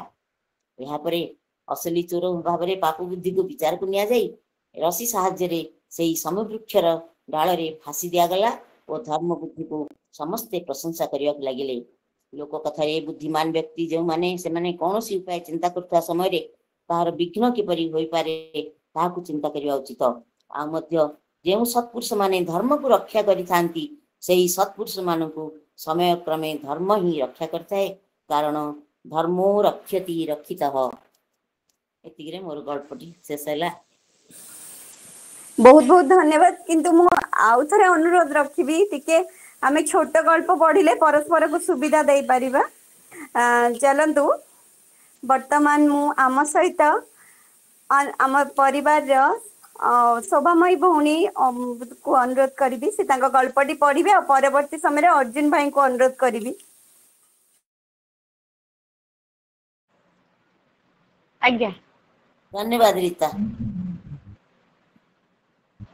ଆଜିର এই ସନ୍ଧ୍ୟାକାଳୀନ ଆସନରେ ଉପସ୍ଥିତ ସମସ୍ତ ବିଜ୍ଞ ତଥା ସାରସ୍ୱତ ସାଧୁ ସାଧିକା ମାନଙ୍କୁ ପ୍ରଣାମ ଜଣାଇ ମୁଁ ଆରମ୍ଭ କରୁଛି ମୋର ଏଇ ଗଳ୍ପ, ଯାହାର ଶୀର୍ଷକ ହେଉଛି କୃତକର୍ମର ଫଳ। ବାପା ମା ଭାଇ ଭଉଣୀ ଥାଇ ମଧ୍ୟ ଶ୍ୟାମ ପିଲାଟି ଦିନରୁ ଅନାଥଙ୍କ ପରି ଜୀବନ ବଞ୍ଚି ଆସିଛି। ଅବଶ୍ୟ ତା ସାବତ ମା ଓ ଭାଇ ଭଉଣୀ କେବେ ବି ତା ସୁଖ ସହିପାରନ୍ତିନି, ତଥାପି ସେ ପରିବେଶ ପରିସ୍ଥିତି ସହ ନିଜକୁ ସାମିଲ କରି ଚଳିବା ଭଲ କି ଜାଣିଥିଲା। ଏଣୁ ସେ କେବେ କେଉଁଥିରେ ପ୍ରତିବାଦ କରେ ନାହିଁ। ଖାଦ୍ୟ ମିଳିଲେ ଖାଏ, ନହେଲେ ଉପବାସରେ ଶୋଇଯାଏ। ସେ ରାତିକୁ ଖୁବ୍ ଭଲ ପାଏ, କାରଣ ଅନ୍ଧାର ଗାଢ଼ ହେଲା ପରେ ନିସ୍ତବ୍ଧ ସମୟରେ ତାରକାମାନଙ୍କ ମେଳରୁ ତା ବୋଉ ତା ପାଖକୁ ଓହ୍ଲାଇ ଆସି ଗୀତ ଗପ କହି ତା ମୁଣ୍ଡ ସାଉଁଳେ ଶୁଆଇ ଦିଏ, ଯେଉଁଥିରେ ସେ ତା ପେଟର ଭୋକକୁ ଉଡ଼େଇ ନିଏ ଓ ଦିନତମାମର କଷ୍ଟ ଯନ୍ତ୍ରଣା ଭୁଲାଇ ପୁଣି ଏକ ନୂଆ ଦିବସରେ ନିଜକୁ ସାମିଲ କରିବା ପାଇଁ ସାହସ ଓ ଶକ୍ତି ଭରିଦିଏ ତା ଦେହ ଆଉ ମନରେ।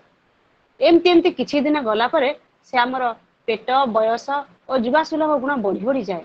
ଏବେ ସେ ସବୁ ଅନ୍ୟାୟ ଅତ୍ୟାଚାର ସହ୍ୟ କରିବାର ସମସ୍ତ ସୀମା ଡେଇଁ ପ୍ରତିହିଂସା ପରାୟଣ ହୋଇ ନିଜର ନ୍ୟାଯ୍ୟ ଅଧିକାର ସାବ୍ୟସ୍ତ କରି ବସେ।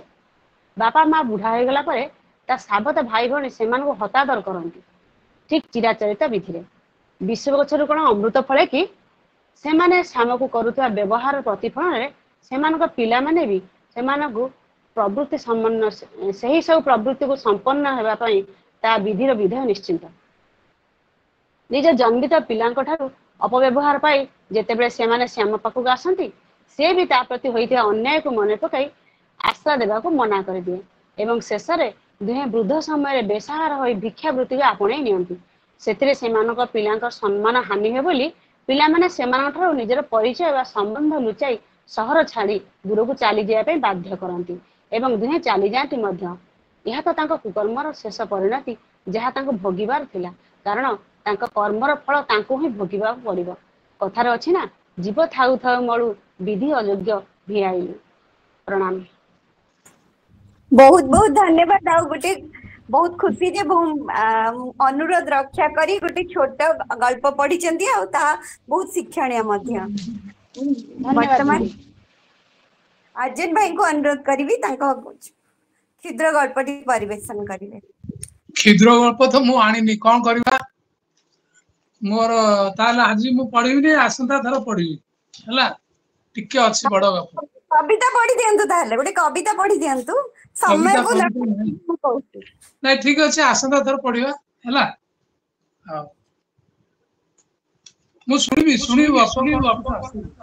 पढ़िबारे जेतिक आनंद अधिक आनंद। मु भाबुची पढ़ी देले भलो होंता आपण पढ़ाऊ पुछिया पढ़ंतु पढ़ले सुनिबा पढ़ंतु निहति आपण आमे समस्त पढ़िलो आपण पढ़ंतु भाई पढ़ंतु आपण पढ़ंतु बड़ टिके हाउ कोन हो जाउची पढ़ंतु आमे सुनिमु धैर्य से सुनिमु किछ ना आपण पढ़ले भल लागे पढ़ंतु हमर बेसी नाही। अच्छा हो ठीक अछि पढ़िले अन्य दिन पढ़िबा किछ असुविधा नाही कोन अछि। जय जगन्नाथ समस्त गार्पिक मानक मोर प्रणाम। आजिर ये गल्प आसर रे मोर गल्प शीर्षक मनर मूले ए जगत। सूर्य का अस्त पर दिनर अवसान घटे आउ तापरे राति हसी हसी तार काया मेली पृथ्वी को कबलित करे। एमिति एमिति दिन पर दिन आउ राति पर राति आसी केते भी जाइछि हेले दीनबंधुक दैनर अवसान घटी नाही। लोकंक नजर रे एमिति किछि नजर नाही जे जार व्यतिक्रम दीनबंधु बाबू नुहंती। कुआ जाए जे भगवान दीनजनर बंधु जे तांको हृदय देई डाके से ता डाक न शुणी रही पारंती नाही। एइथ पई त शास्त्र कहे समस्ते भगवान को अधीन मात्र भगवान भक्तर अधीन। किंतु काहेकि जे भगवान दीनबंधु को पई पाषाण पालटी जाइछंती ता थिला लोक मुखरे तत्कालीन प्रधान चर्चा। दुख जर्जरित दीनबंधु थिले पेशारे जने स्वास्थ्य कर्मी। घरोई सेवा सदन रे सेवा प्रदान करी करी से तांको जीवनर अपराह्न अतिक्रम करि साचंती। स्वल्प वेतन रे परिवार चलई चलई से ए पर्यंत आसीछंती। विलंबरे विवाह और विलंबरे पुत्र कन्या को जन्म हेतु सेमाने कूलरे लागि पारि नांती। चाकरी रे वेतन जेउ हार रे बढ़ुथिला खर्च आय तुलन रे अधिक थिबारु दीनबंधु पई ता थिला समस्या टिए। तथापि अभाव रे थाई मध्य कहा पाखरे से केबे हाथ पतेबा को पसंद करू नथिले। जातना जोइरे जळिबा को से जेते पसंद करूथिले अबाट रे जाई अतिशय खर्च को वहन करबा को से सदा सर्वदा अपसंद करूथिले। पत्नी उषा देवी मध्य तांकर एही नीति को समर्थन करूथिले। एमिति एमिति संसार रचक आगो को गड़िबा भितरे अनेक जगार अटक जाइछि। दीनबंधु को एथिपाई अनेक खर्चांत हेबा को पड़िछि। तथापि से केबे पछकु फेरी नांती। जीवनर अनेक दुख पाई केबे से कहार अनुकंपा लोड़ी नांती। पुओ झियो दुई जण दिव्यांग सेथिरे भी तांकर दुख नाही। किंतु दुनिया आखिरे ताहा दुख बोली विवेचित हेउथिला। हेले सेथिरे तांकर बा जाय आस केते। किंतु तांको मनरे से अटल थांती। से भाबंती जे मनर मूले ए जगत। मन को जेमिति परिचालित करिवा मन सही परि आमर सेवकटिए होई रहिबो। भगवान जाहेउ सदैव होई पुत्रटिए देइछंती जहांक पई से अपुत्रिक दोषरु मुक्त होई पुत्र अपुत्रिक दोषरु मुक्त। दिव्यांग हेले भी कन्याटिए पाई लक्ष्मीटिए पाइछंती बोली तांको मन सदा सर्वदा कुंडे मोट। दुई जण दिव्यांग हेले भी पुत्र कन्या दुई जण को पाठ पढ़ी शिक्षित करिसंती दीनबंधु। दुई जण भी बेस भल पाठ पढ़ंती। दिने पत्नी उषा देवी स्वामी को कहिले तुमर तो चाकरी शेष होगा को बसिलानी पिला मानकर तो पाठ पढ़ा शेष होला बेकारी समस्या कथा तो तुम्हें सबू जान। पुओ झियो दुई जनक भितरु क्या जन को जदि चाकरी मिल जाता तेबे आमर बोझ टिके लाघव हो जाता। दीनबंधु तो सब शुणुथिले से भाविले जे पत्नी कथार उत्तर जहाँ हेले भी तांकू रखिबा पई पड़िबो। कौन करिवे बोली भाभी भाभी शेषर से एति कहले जे सुनो उषा देवी ଭାବନାର ଅନ୍ତ ନାହିଁ, ଆଶାର ବି ଅନ୍ତ ନାହିଁ। ମାତ୍ର ସବୁର ଯେମିତି ହେଲେ ଗୋଟିଏ ସମାଧାନ ରହିଛି। ସେହି ସମାଧାନ ହିଁ ଆମକୁ ଖୋଜିବାକୁ ପଡିବ। ଆଉ ସମାଧାନରେ ହିଁ ସମୟ ବଳିଷ୍ଠ ଭୂମିକା ନିଭାଇଥାଏ। ସମାଧାନରେ ସମସ୍ତ ସୁଖ ଶାନ୍ତି ଭରି ରହିଛି। ଆମକୁ ଏହା ବୁଝିବାକୁ ହେବ। ବ୍ୟସ୍ତ ହେଲେ ମଣିଷ ଭୁଲ କରି ବସେ ଓ ସେଇ ଭୁଲ ପାଇଁ ଦୁଃଖ ଆହୁରି ବଢିଯାଏ।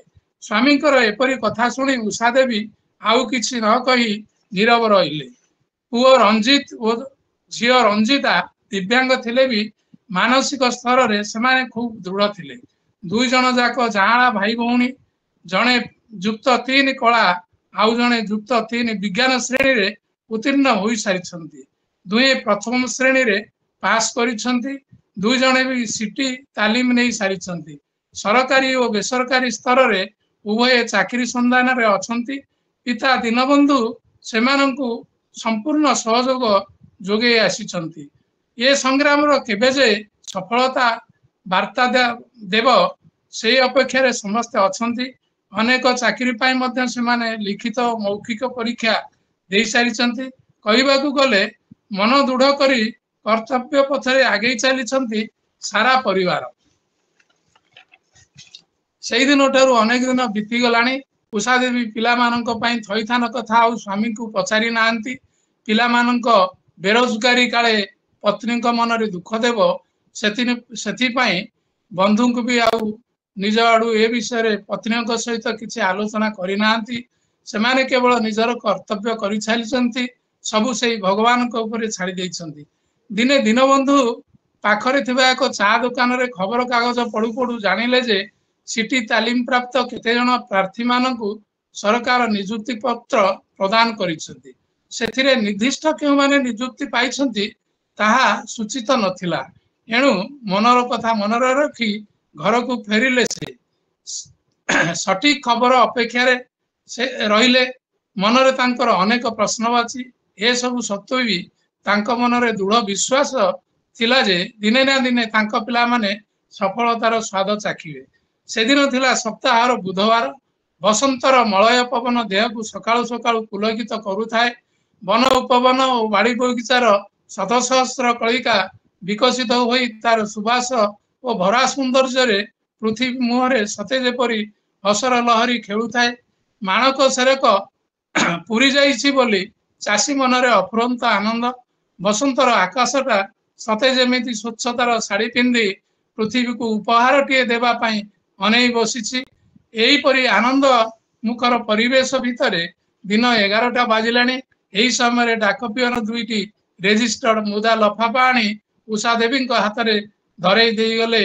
ସେଦିନର ଚିଠି ଦୁଇଟିରେ ସତେ ଯେମିତି ସେ ପରିବାର ସମସ୍ତ ସୁଖ ଭରି ରହିଥିଲା। ଏହାପରେ ରଞ୍ଜିତ ଓ ରଞ୍ଜିତା ଦୁଇ ଜଣ ପାଲଟି ଯାଇଥିଲେ ନିକଟସ୍ଥ ଦୁଇଟି ସରକାରୀ ପ୍ରାଥମିକ ବିଦ୍ୟାଳୟର ସହକାରୀ ଶିକ୍ଷକ। ଏଇଠି ମୋର ଗଳ୍ପ ମନର ମୂଳେ ଜଗତ ଶେଷ ହେଲା। ସମସ୍ତଙ୍କୁ ଧନ୍ୟବାଦ। ଶୁଣିଥିବାରୁ ଧନ୍ୟବାଦ। ଜୟ ଜଗନ୍ନାଥ। ବହୁତ ବହୁତ ଧନ୍ୟବାଦ ଭାଇନା, ବହୁତ ସୁନ୍ଦର ଗଳ୍ପଟି ପାଇଁ। ବର୍ତ୍ତମାନ ମୁଁ ଅନୁଷା ଅପାଙ୍କୁ ସ୍ୱାଗତ କରିବି ତାଙ୍କର ସୁନ୍ଦର କବିତାଟି ସହ।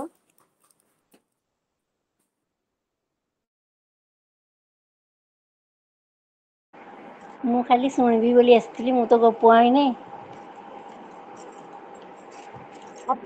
ଆପଣଙ୍କ ଭଜନ ପଢି ଗାଇ ଦିଅନ୍ତୁ।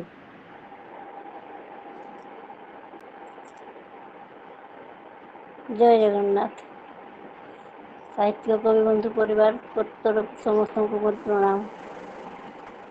ମୋର କବିତାରେ ରଥଯାତ୍ରା ଉପଲକ୍ଷେ ଗୋଟେ କବିତା ଆଣିଛି। ଜୟ ଜଗନ୍ନାଥ। হে জগন্নাথ হে জগন্নাଥ হে ଜଗନ୍ନାଥ হে ଜଗନ୍ନାଥ, ମୁଁ ଯାଇଥିଲି ଦେଖି ଗୁଣ୍ଡିଚା ଜାତ ହେ ଜଗନ୍ନାଥ। ବଡ଼ ଦାଣ୍ଡରେ ଦେଖିଲି ତିନି ରଥ ହେ ଜଗନ୍ନାଥ। ରଥରେ ତୁମକୁ ଦର୍ଶନ କରି ତୁମ ଚରଣରେ ଜୀବନ କଲି ସମର୍ପିତ ହେ ଜଗନ୍ନାଥ ହେ ଜଗନ୍ନାଥ। ରଥରେ ତୁମକୁ ଦର୍ଶନ କଲି ମୋ ଘର ସଂସାର ସବୁ ଭୁଲିଲି। ଏ ସଂସାରଟା ପରା ମିଛ ମାୟାର ଏକା ତୁମେ ପ୍ରଭୁ ରହିଛ ସତ ହେ ଜଗନ୍ନାଥ ହେ ଜଗନ୍ନାଥ। ତୁମ ତିନି ଜଣଙ୍କୁ କରି ଦର୍ଶନ ଧନ୍ୟ ହୋଇଗଲା ମୋର ଜୀବନ। ତୁମ ଦର୍ଶନ ପାଇଁ ବଡ଼ ଦାଣ୍ଡେ ଭିଡ଼ ଲଗାଇ ଅଛନ୍ତି କେତେ ଭକତ ହେ ଜଗନ୍ନାଥ ହେ ଜଗନ୍ନାଥ। ସଙ୍ଗେ ଆଣିଅଛ ଭାଇ ଭଉଣୀ ଦେଉଳେ ଛାଡ଼ି ଦେଇ ଘରଣୀ।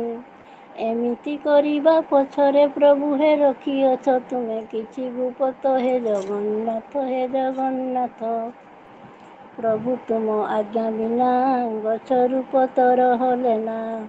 ଦୁନିଆଟା ପରା ତୁମ ଅଧୀନରେ କାହାରି ତ ନୁହେଁ କିଛି ଆୟତ୍ତ ହେ ଜଗନ୍ନାଥ ହେ ଜଗନ୍ନାଥ।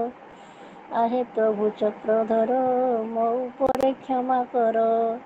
ତୁମ ଚରଣରେ ଜଣାଉଛି ମୁହିଁ କୋଟି କୋଟି ଦଣ୍ଡବତ ହେ ଜଗନ୍ନାଥ ହେ ଜଗନ୍ନାଥ। ମୁଁ ଯାଇଥିଲି ଦେଖି ଗୁଣ୍ଡିଚା ଯାତ ହେ ଜଗନ୍ନାଥ। ବଡ଼ ଦାଣ୍ଡରେ ଦେଖିଲି ତିନି ରଥ ହେ ଜଗନ୍ନାଥ। ଜୟ ଜଗନ୍ନାଥ ଜୟ ଜଗନ୍ନାଥ।